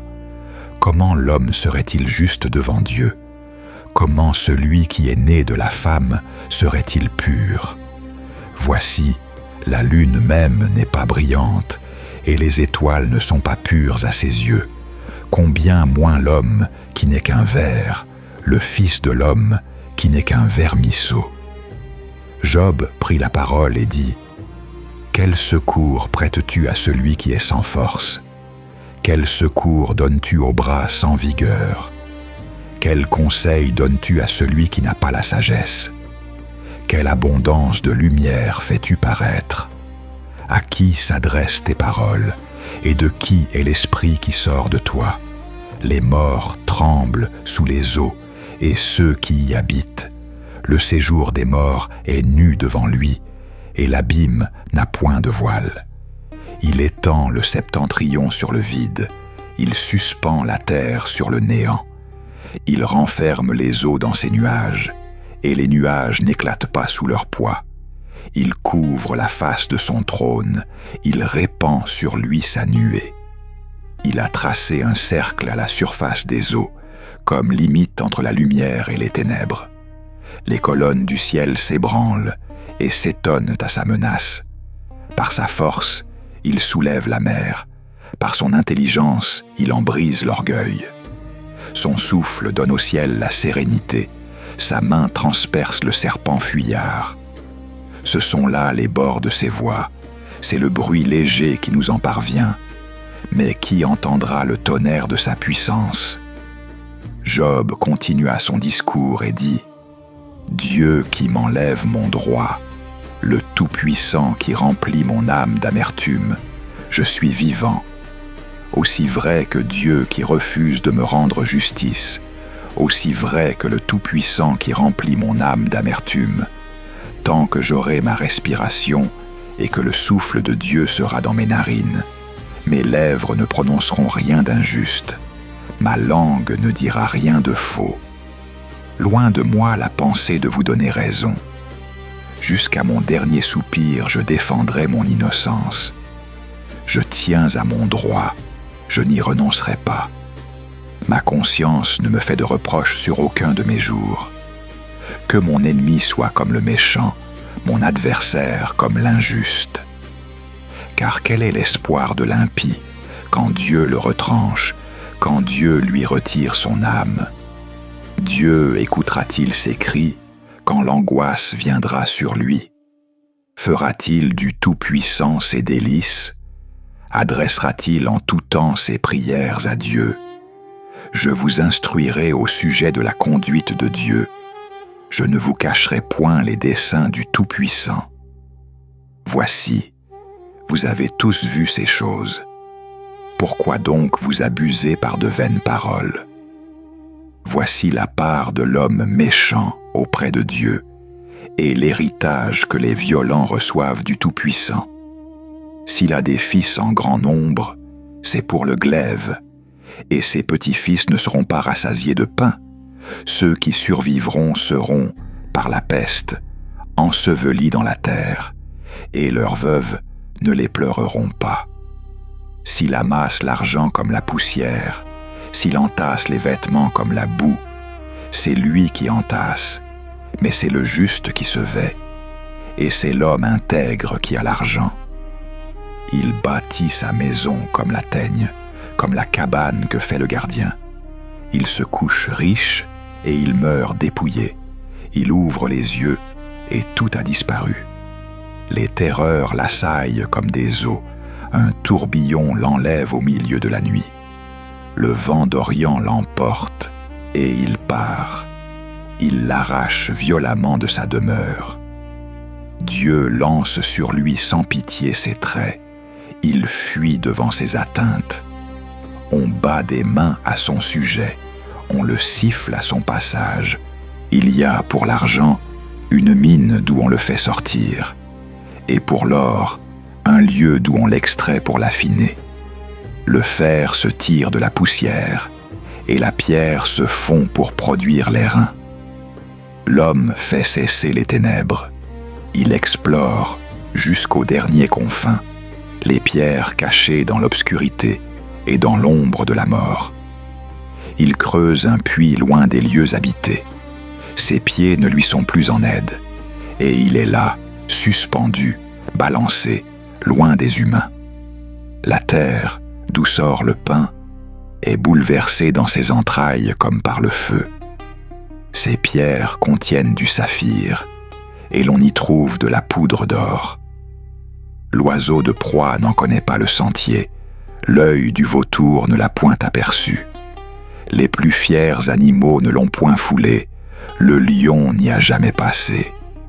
L'homme porte sa main sur le granit, il renverse les montagnes depuis la racine.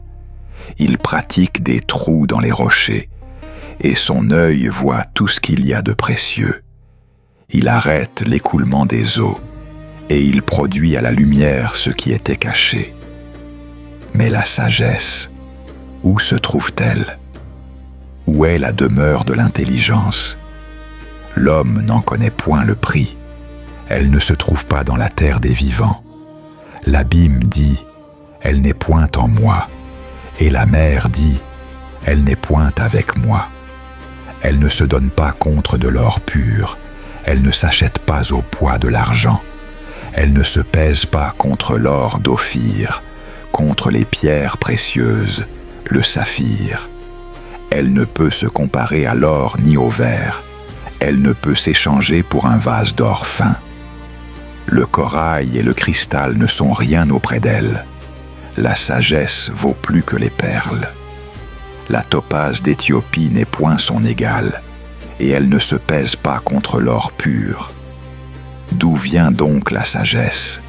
Où est la demeure de l'intelligence? Elle est cachée aux yeux de tout vivant.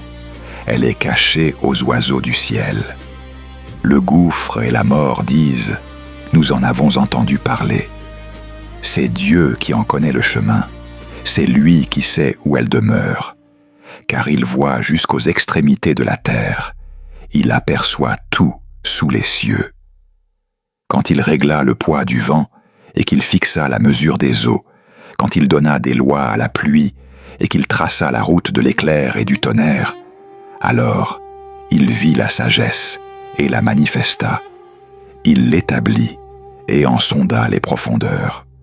Puis il dit à l'homme, « Voici, la crainte du Seigneur, c'est la sagesse. S'éloigner du mal, c'est l'intelligence. » Job continua son discours et dit, « Oh, s'il en était de mon sort comme au mois d'autrefois, comme au jour où Dieu me gardait, quand sa lampe brillait sur ma tête et que sa lumière me guidait dans les ténèbres. Comme j'étais au jour de ma force, quand Dieu veillait en ami sur ma tente, quand le Tout-Puissant était encore avec moi et que mes enfants m'entouraient, quand mes pas étaient baignés dans la crème et que le rocher répandait près de moi des ruisseaux d'huile. Quand je sortais pour aller à la porte de la ville et que je faisais préparer mon siège dans la place, les jeunes gens me voyaient et se cachaient, les vieillards se levaient et se tenaient debout. Les princes arrêtaient leurs paroles et mettaient la main sur leur bouche. La voix des chefs se taisait et leur langue s'attachait à leur palais.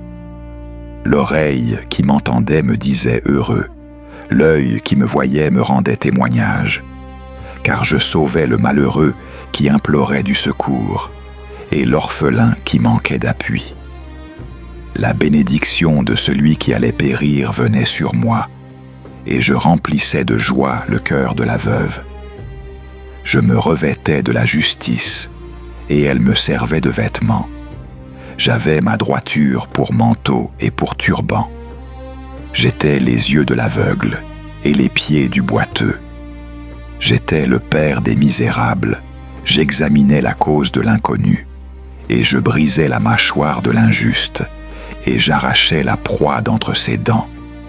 Je disais, je mourrai dans mon nid, mes jours seront nombreux comme le sable. Mes racines plongent vers l'eau, la rosée passe la nuit sur mes branches. Ma gloire reverdira sans cesse, et mon arc se renouvellera dans ma main. On m'écoutait, et l'on restait dans l'attente. On gardait le silence pour avoir mes conseils. Après que j'avais parlé, l'on ne répliquait rien, et mes paroles tombaient doucement sur eux. Ils m'attendaient comme on attend la pluie. Ils ouvraient la bouche comme pour une pluie tardive. S'ils venaient à rire de moi, je leur souriais, et la lumière de mon visage ne les décourageait pas. J'allais à leur tête, et je me tenais comme un roi au milieu de ses troupes, comme un consolateur des affligés. Si j'ai refusé aux pauvres ce qu'ils demandaient, si j'ai fait languir les yeux de la veuve, si j'ai mangé seul mon morceau, sans que l'orphelin en ait sa part, si dès mon jeune âge, je ne l'ai pas élevé comme un père, si dès le sein de ma mère, je n'ai pas guidé la veuve, si j'ai vu quelqu'un périr faute de vêtements, ou le pauvre manquant de couverture, si ses flancs ne m'ont pas béni, s'il ne s'est pas réchauffé avec la toison de mes brebis, si j'ai levé la main contre l'orphelin, parce que je voyais en lui mon appui à la porte, que mon épaule se détache de sa jointure et que mon bras soit brisé à sa racine. Car la ruine est une calamité envoyée de Dieu, et je craindrais une punition venant de lui. Si j'ai mis dans l'or ma confiance, si j'ai dit à l'or fin, tu es mon espoir, si je me suis réjoui de ce que j'avais de grands biens, de ce que ma main avait amassé beaucoup d'or, si après avoir vu le soleil briller et la lune s'avancer dans son éclat, mon cœur s'est laissé secrètement séduire, et si ma main s'est portée à ma bouche pour les baiser, c'est encore là un crime punissable par les juges, car j'aurais renié le Dieu d'en haut. Si je me suis réjoui du malheur de mon ennemi, si j'ai tressailli quand le mal l'a atteint, moi qui n'ai pas permis à ma langue de pécher en demandant sa mort avec imprécation, si les gens de ma tente n'ont pas dit « Qui trouvera quelqu'un qui n'ait pas été rassasié de sa chair ?»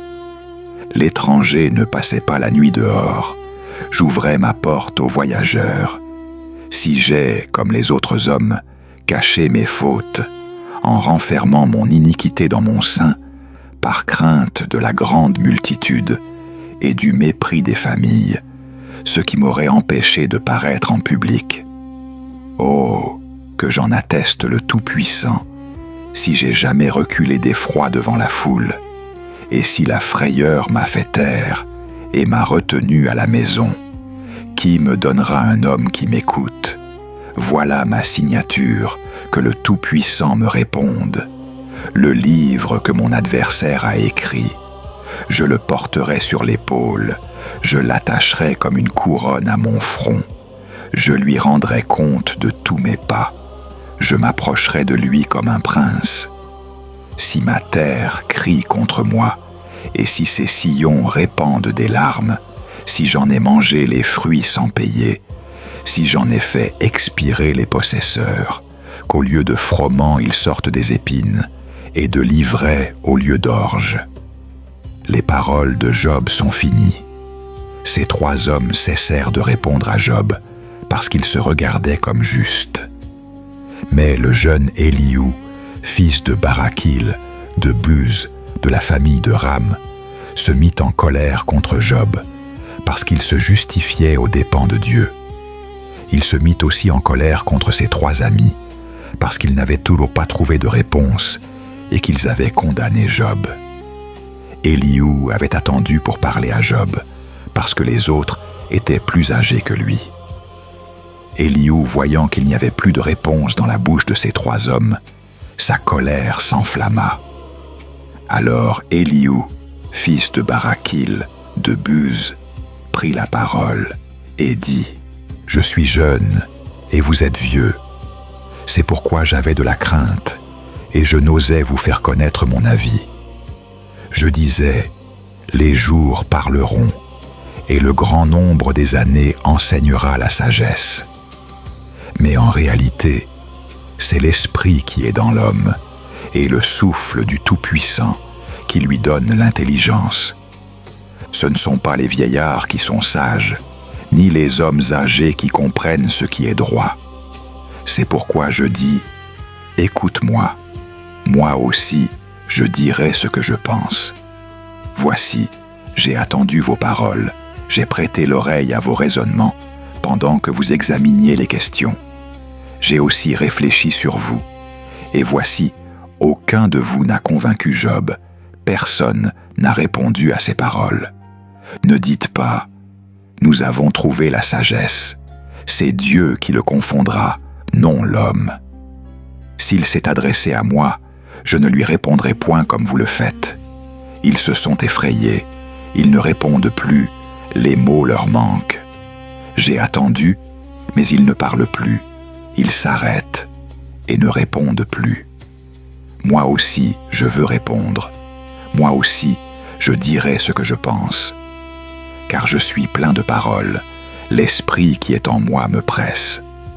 Mon sein est comme un vin qui n'a pas d'issue, comme des outres neuves qui vont éclater. Je parlerai pour qu'il y ait de l'air pour moi. J'ouvrirai les lèvres et je répondrai. Je ne prendrai point garde à l'apparence des personnes et je ne flatterai personne, car je ne sais pas flatter. Mon Créateur m'enlèverait bien vite. Maintenant donc, Job, écoute mes discours, prête l'oreille à toutes mes paroles. Voici, j'ouvre la bouche, ma langue parle dans mon palais. Mes paroles partiront du fond de mon cœur, mes lèvres s'exprimeront avec droiture. C'est l'Esprit de Dieu qui m'a créé et le souffle du Tout-Puissant qui m'anime. Si tu le peux, réponds-moi. Prépare tes arguments, tiens-toi prêt. Devant Dieu, je suis comme toi, j'ai été formé aussi d'argile. Ma crainte ne doit pas t'effrayer, et ma main ne doit pas être pesante sur toi. Tu as dit en ma présence, et tes paroles sont arrivées à mes oreilles. Je suis pur, je suis innocent, je suis sans péché. Il n'y a point d'iniquité en moi. Mais Dieu a trouvé des sujets d'accusation contre moi. Il me regarde comme son ennemi. Il a mis mes pieds dans les ceps. il observe toutes mes voies. Voilà ce que tu dis, et tu te trompes, car Dieu est plus grand que l'homme. Pourquoi contestes-tu avec lui sur ce qu'il ne rend compte à personne de ses actes? Dieu parle cependant, tantôt d'une manière, tantôt d'une autre, et l'on n'y prend point garde. Il parle par des songes, des visions nocturnes, quand les hommes sont livrés à un profond sommeil, quand ils sont endormis sur leur couche. Alors, il leur donne des avertissements, et il les instruit pour détourner l'homme de ses œuvres et le préserver de l'orgueil, pour garantir son âme de la fosse et sa vie des coups du glaive. L'homme est aussi châtié par la douleur sur son lit et par des souffrances continuelles dans ses os. Il a en dégoût toute nourriture. Son âme répugne aux mets les plus exquis. Sa chair dépérit et disparaît à la vue. Ses os, qu'on ne voyait pas, sont mis à nu. Son âme s'approche de la fosse et sa vie des messagers de la mort.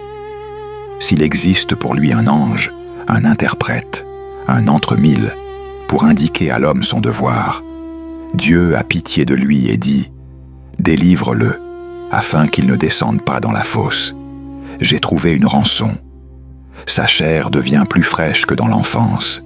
Il retourne aux jours de sa jeunesse. Il prie Dieu, et Dieu lui est favorable. Il voit sa face avec joie, et Dieu lui rend son innocence. Il chante devant les hommes et dit « J'ai péché, j'ai violé la justice, et Dieu ne m'a pas traité selon mon iniquité. Il a délivré mon âme de la fosse, et ma vie se voit à la lumière. » Voilà ce que Dieu fait 2 fois, 3 fois avec l'homme, pour ramener son âme de la fosse, pour l'éclairer de la lumière des vivants. Sois attentif, Job, écoute-moi, tais-toi, et c'est moi qui parlerai. Si tu as quelque chose à dire, réponds-moi. Parle, car je voudrais te justifier. Sinon, écoute-moi, tais-toi, et je t'enseignerai la sagesse. Éliou continua et dit « Sages, écoutez mes paroles. Vous qui avez de l'intelligence, prêtez-moi l'oreille. Car l'oreille discerne les paroles, comme le palais savoure les aliments. Juge ce qui est juste entre nous. Examinons ensemble ce qui est bon.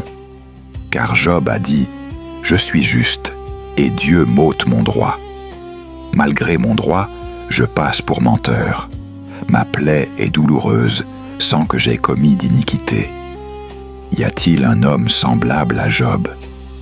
Il boit la raillerie comme l'eau. Il s'associe avec ceux qui font le mal, et il marche avec les méchants. Car il a dit « L'homme ne tire aucun profit de ce qu'il se plaît avec Dieu. » C'est pourquoi, hommes au cœur intelligent, écoutez-moi. Loin de Dieu l'iniquité, loin du Tout-Puissant l'injustice. Car il rend à l'homme selon ses œuvres, il rétribue chacun selon ses voies. En vérité, Dieu ne fait point le mal, le Tout-Puissant ne viole point la justice. Qui lui a confié la terre? Qui a établi le monde entier? S'il ne pensait qu'à lui-même, s'il retirait à lui son esprit et son souffle, toute chair périrait soudain, et l'homme retournerait à la poussière. Si tu as de l'intelligence, écoute ceci, prête l'oreille au son de mes paroles. Un ennemi de la justice régnerait-il? Et condamnerais-tu le juste, le puissant? Lui qui dit à un roi, tu n'es qu'un vaurien, et à des nobles, vous êtes des méchants. Qui n'a point égard à la personne des princes, qui ne distingue pas le riche du pauvre, parce que tous sont l'ouvrage de ses mains? Ils meurent en un instant, au milieu de la nuit. Un peuple chancelle et passe, les puissants sont enlevés, mais non par la main de l'homme. Car Dieu a les yeux sur les voies de chacun, il observe tous ses pas. Il n'y a ni ténèbres, ni ombre de la mort, où puissent se cacher ceux qui font le mal. Il ne fixe point à l'homme de terme pour aller devant Dieu en jugement. Il brise les grands sans enquête, et il en met d'autres à leur place, car il connaît leurs œuvres, il les renverse de nuit, et ils sont écrasés. Il les frappe à cause de leur méchanceté, en présence de tous les regards, parce qu'ils se sont détournés de lui, et qu'ils n'ont eu aucune intelligence de ses voies.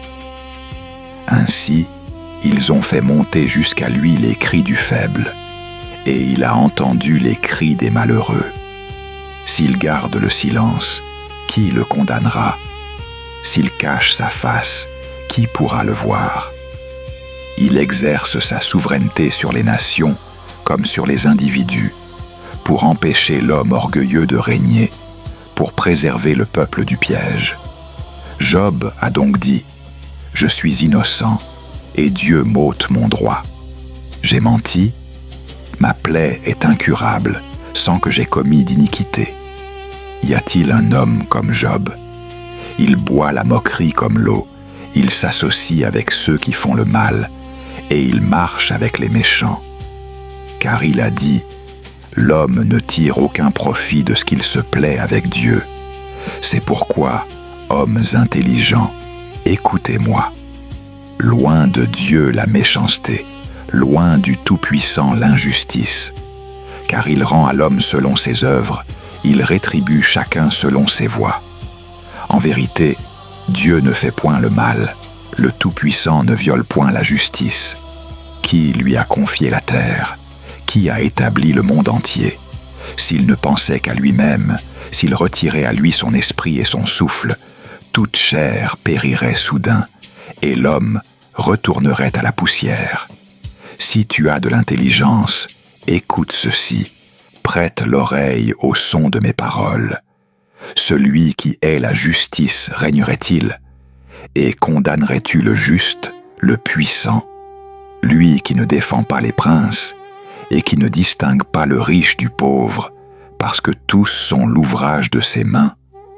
En un instant il meurt.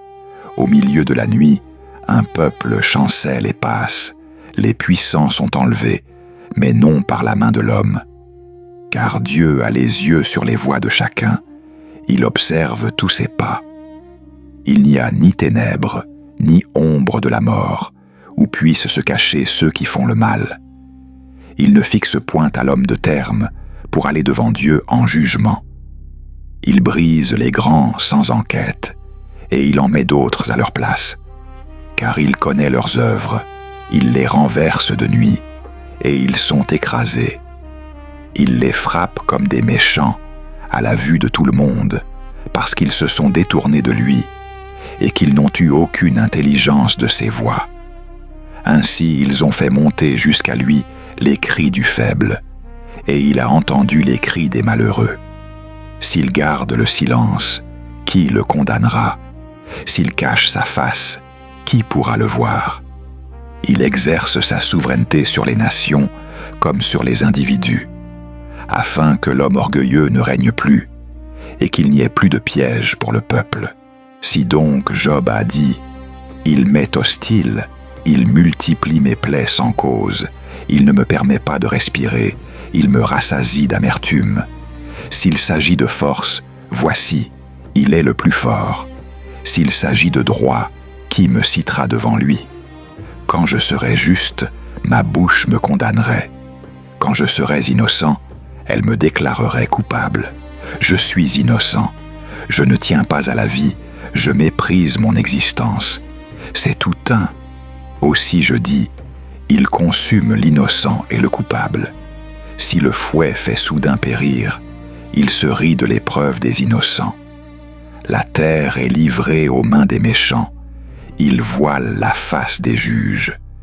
Si ce n'est pas lui, qui est ce don?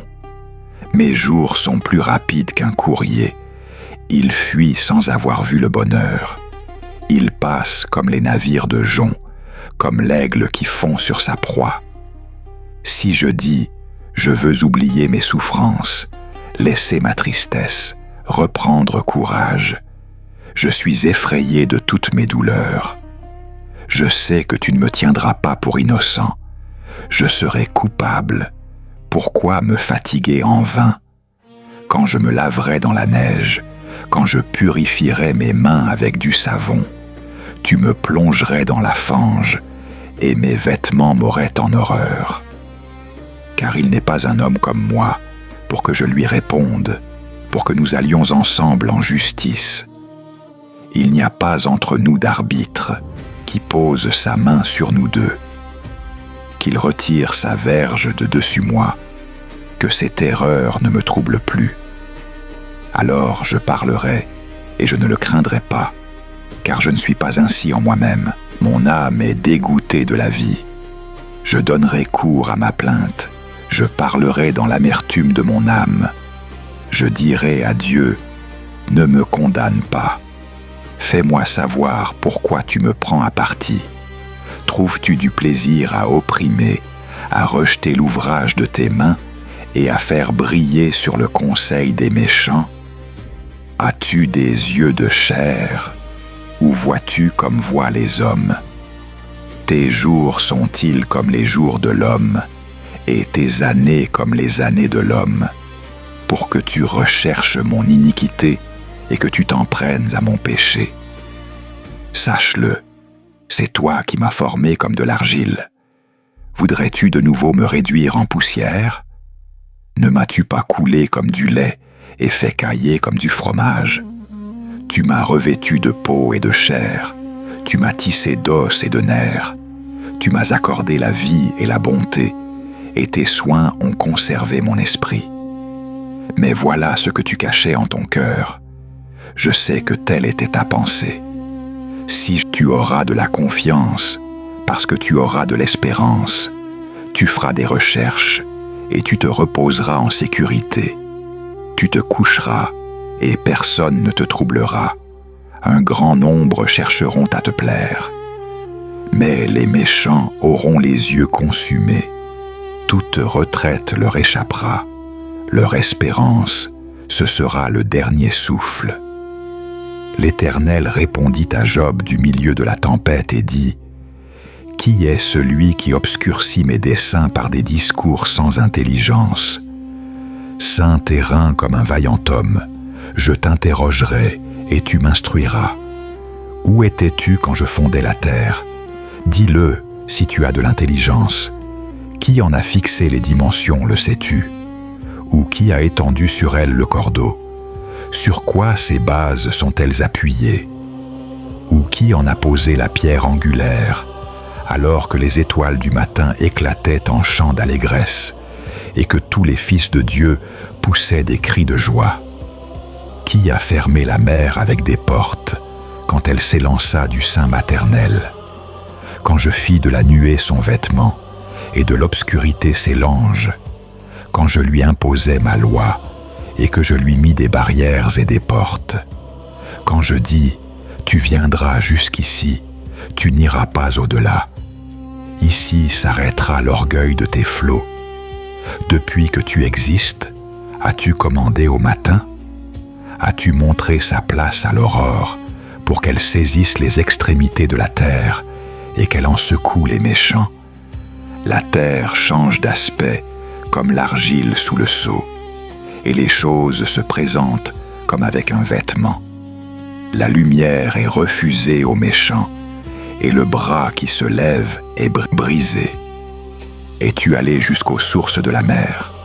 T'es-tu promené dans les profondeurs de l'abîme? Les portes de la mort t'ont-elles été ouvertes? As-tu vu les portes de l'ombre de la mort? As-tu embrassé du regard toute l'étendue de la terre? Parle, si tu sais toutes ces choses. Où est le chemin qui conduit au séjour de la lumière? Et les ténèbres, où ont-elles leur demeure? Pourrais-tu les conduire en leur domaine et reconnaître les sentiers de leur maison? Tu le sais, car alors tu étais né, et le nombre de tes jours est grand. Es-tu entré dans les trésors de la neige? As-tu vu les trésors de la grêle que je tiens en réserve pour les temps de détresse, pour les jours de guerre et de bataille? Par quel chemin la lumière se divise-t-elle et le vent d'Orient se répand-il sur la terre? Qui a ouvert un passage à la pluie et tracer la route de l'éclair et du tonnerre, pour que la pluie tombe sur une terre sans habitants, sur un désert où il n'y a point d'homme, pour qu'elle abreuve les lieux solitaires et arides, et qu'elle fasse germer et sortir l'herbe. La pluie a-t-elle un père? Qui fait naître les gouttes de la rosée? Du sein de qui sort la glace? Et le givre du ciel, qui l'engendre? Les eaux se durcissent comme la pierre, et la surface de l'abîme est prise. Peux-tu serrer les liens des Pléiades ou détacher les cordes de l'Orion? Fais-tu paraître en leur temps les signes du zodiaque et conduis-tu la grande ourse avec ses petits? Connais-tu les lois du ciel? Règnes-tu sur son royaume? Peux-tu élever ta voix jusqu'aux nuées et faire couvrir par une masse d'eau le bruit de ta voix? Envoies-tu les éclairs et partent-ils? Te disent-ils, nous voici? Qui a mis la sagesse dans le cœur, ou qui a donné l'intelligence à l'esprit? Qui compte les nuages avec sagesse et incline les outres des cieux, pour que la poussière se fonde en masse et que les mottes de terre se collent ensemble? Chasses-tu la proie pour la lionne et apaises-tu la faim des lionceaux quand ils sont couchés dans leur antre, quand ils sont en embuscade dans leur repère? Qui prépare au corbeau sa pâture, quand ses petits crient vers Dieu, quand ils sont errants et sans nourriture? Sais-tu quand les chèvres sauvages font leurs petits? Observes-tu les biches quand elles mettent bas? Comptes-tu les mois qu'elles doivent accomplir? Et sais-tu l'époque où elles mettent bas? Elles se courbent, laissent échapper leur portée, et se délivrent de leur douleur. Leurs petits prennent de la vigueur et grandissent en plein air. Ils s'éloignent et ne reviennent plus auprès d'elles. Qui a laissé l'onagre en liberté? Qui a délié les liens de l'âne sauvage, dont j'ai fait du désert la demeure, et de la terre salée la maison? Il se rit du tumulte des villes, il n'entend pas les cris d'un maître. Il parcourt les montagnes pour trouver sa pâture, il est à la recherche de tout ce qui est vert. Le buffle veut-il être à ton service? Passe-t-il la nuit près de ta crèche? L'attaches-tu par une corde pour qu'il sillonne? Va-t-il après toi briser les mottes des vallées? Te fies-tu à lui parce que sa force est grande? Lui abandonnes-tu ton travail? Comptes-tu sur lui pour la rentrée de ta récolte et pour qu'il transporte ton grain dans ton aire? L'aile de l'autruche se déploie joyeuse. On dirait l'aile, le plumage de la cigogne. Mais elle abandonne ses œufs à la terre et elle les laisse chauffer sur la poussière. Elle oublie que le pied peut les écraser, que l'animal des champs peut les fouler. Elle est dure envers ses petits, comme s'ils n'étaient point à elle. Elle ne s'inquiète pas de l'inutilité de son enfantement, car Dieu lui a refusé la sagesse, il ne lui a pas donné l'intelligence en partage. Quand elle se lève pour s'enfuir, elle se rit du cheval et de son cavalier. Est-ce toi qui donnes au cheval la vigueur? Est-ce toi qui revêts son cou d'une crinière flottante? Le fais-tu bondir comme la sauterelle? Son fier hennissement répand la terreur. Il creuse le sol et se réjouit de sa force. Il s'élance au-devant des armes. Il se rit de la crainte. Il n'a pas peur. Il ne recule pas devant l'épée. Sur lui retentit le carquois, brille la lance et le javelot. Bouillonnant d'ardeur, il dévore la terre. Il ne peut se contenir au bruit de la trompette. Quand la trompette sonne, il dit « En avant !» et de loin il flaire la bataille, la voix tonnante des chefs et les cris de guerre. Est-ce par ton intelligence que l'épervier prend son vol et qu'il étend ses ailes vers le midi? Est-ce par ton ordre que l'aigle s'élève et qu'il place son nid sur les hauteurs? C'est dans les rochers qu'il habite, qu'il a sa demeure, sur la cime des rochers, sur le sommet des montagnes. De là il épie sa proie, ses yeux la découvrent de loin. Ses petits boivent le sang, et là où sont des cadavres, l'aigle se trouve.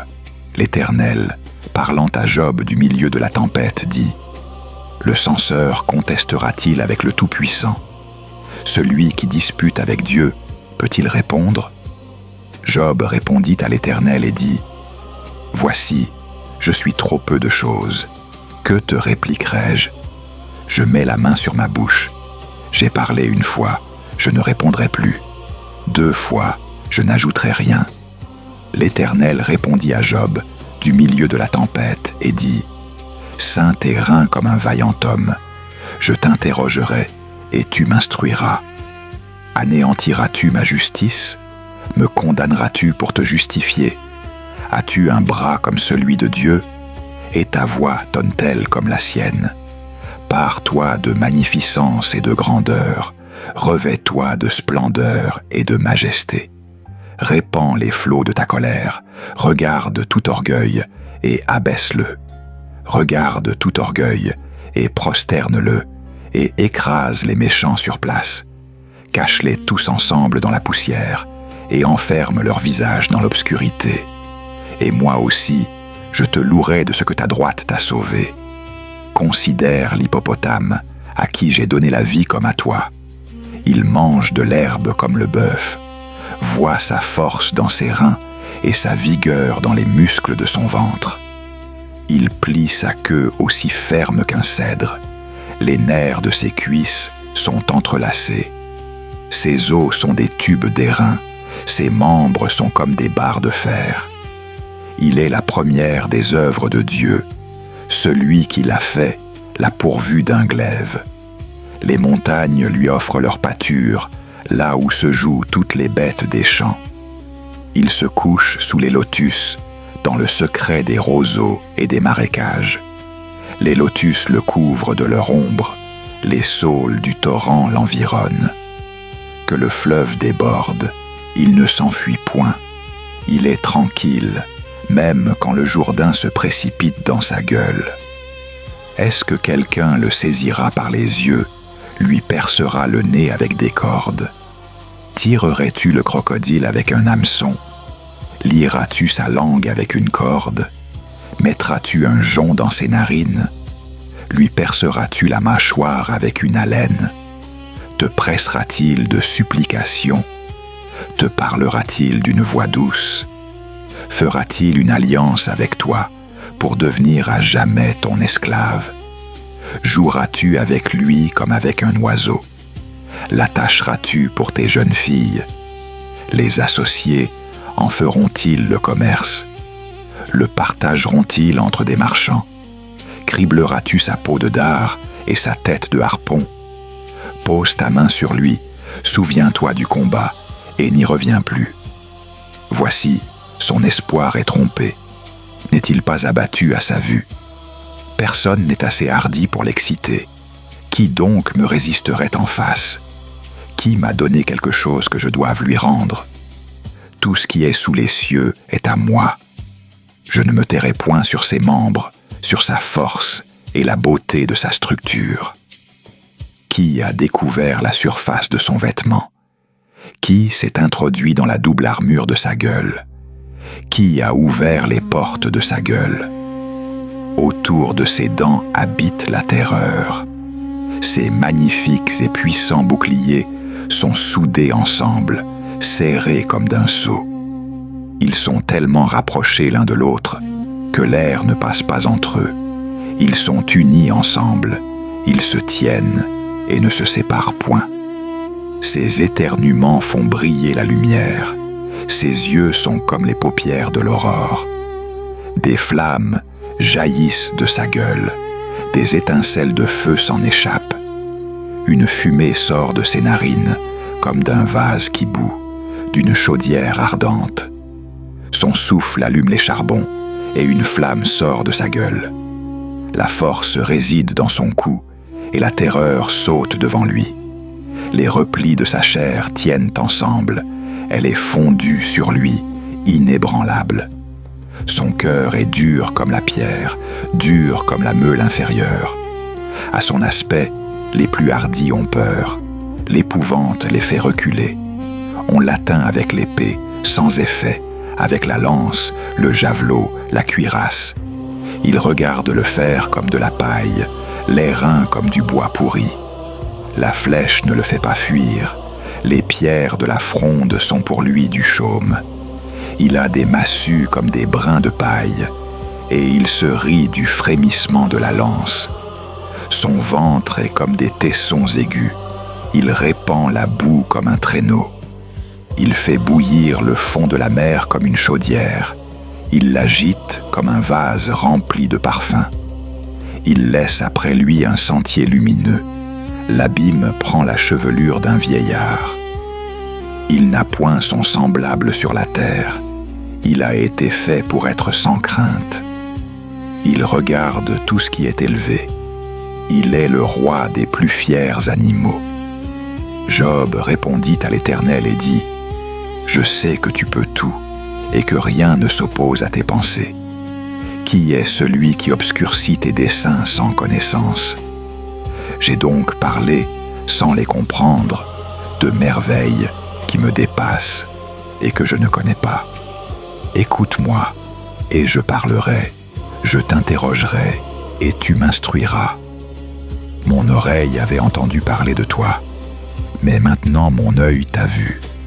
C'est pourquoi je me condamne, et je me repens sur la poussière et sur la cendre. » Après que l'Éternel eut adressé ces paroles à Job, il dit à Éliphaz de Théman : « Ma colère est enflammée contre toi et contre tes deux amis, parce que vous n'avez pas parlé de moi avec droiture, comme l'a fait mon serviteur Job. Prenez maintenant 7 taureaux et 7 béliers. Allez auprès de mon serviteur Job et offrez pour vous un holocauste. Job, mon serviteur, priera pour vous, et c'est par égard pour lui seul que je ne vous traiterai pas selon votre folie, car vous n'avez pas parlé de moi avec droiture, comme l'a fait mon serviteur Job. » Éliphaz de Théman, Bildad de Chouach et Tsophar de Naama allèrent et firent comme l'Éternel leur avait dit. Et l'Éternel eut égard à la prière de Job. L'Éternel rétablit Job dans son premier état, quand Job eut prié pour ses amis, et l'Éternel lui accorda le double de tout ce qu'il avait possédé. Les frères, les sœurs et les anciennes connaissances de Job vinrent tous le visiter, et ils mangèrent avec lui dans sa maison. Ils le plaignirent et le consolèrent de tous les malheurs que l'Éternel avait fait venir sur lui, et chacun lui donna un késita et un anneau d'or. L'Éternel bénit la dernière période de la vie de Job plus que la première. Il eut 14 000 brebis, 6 000 chameaux, 1000 paires de bœufs et 1000 ânesses. Il eut aussi 7 fils et 3 filles. Il donna à la première le nom de Jemima, à la seconde celui de Ketsia, et à la troisième celui de Kérénapuk. Il n'y avait pas dans tout le pays des femmes aussi belles que les filles de Job. Leur père leur donna des biens parmi leurs frères. Job vécut après cela 140 ans, et il vit ses fils et les fils de ses fils jusqu'à la 4e génération. Et Job mourut vieux et rassasié de jours.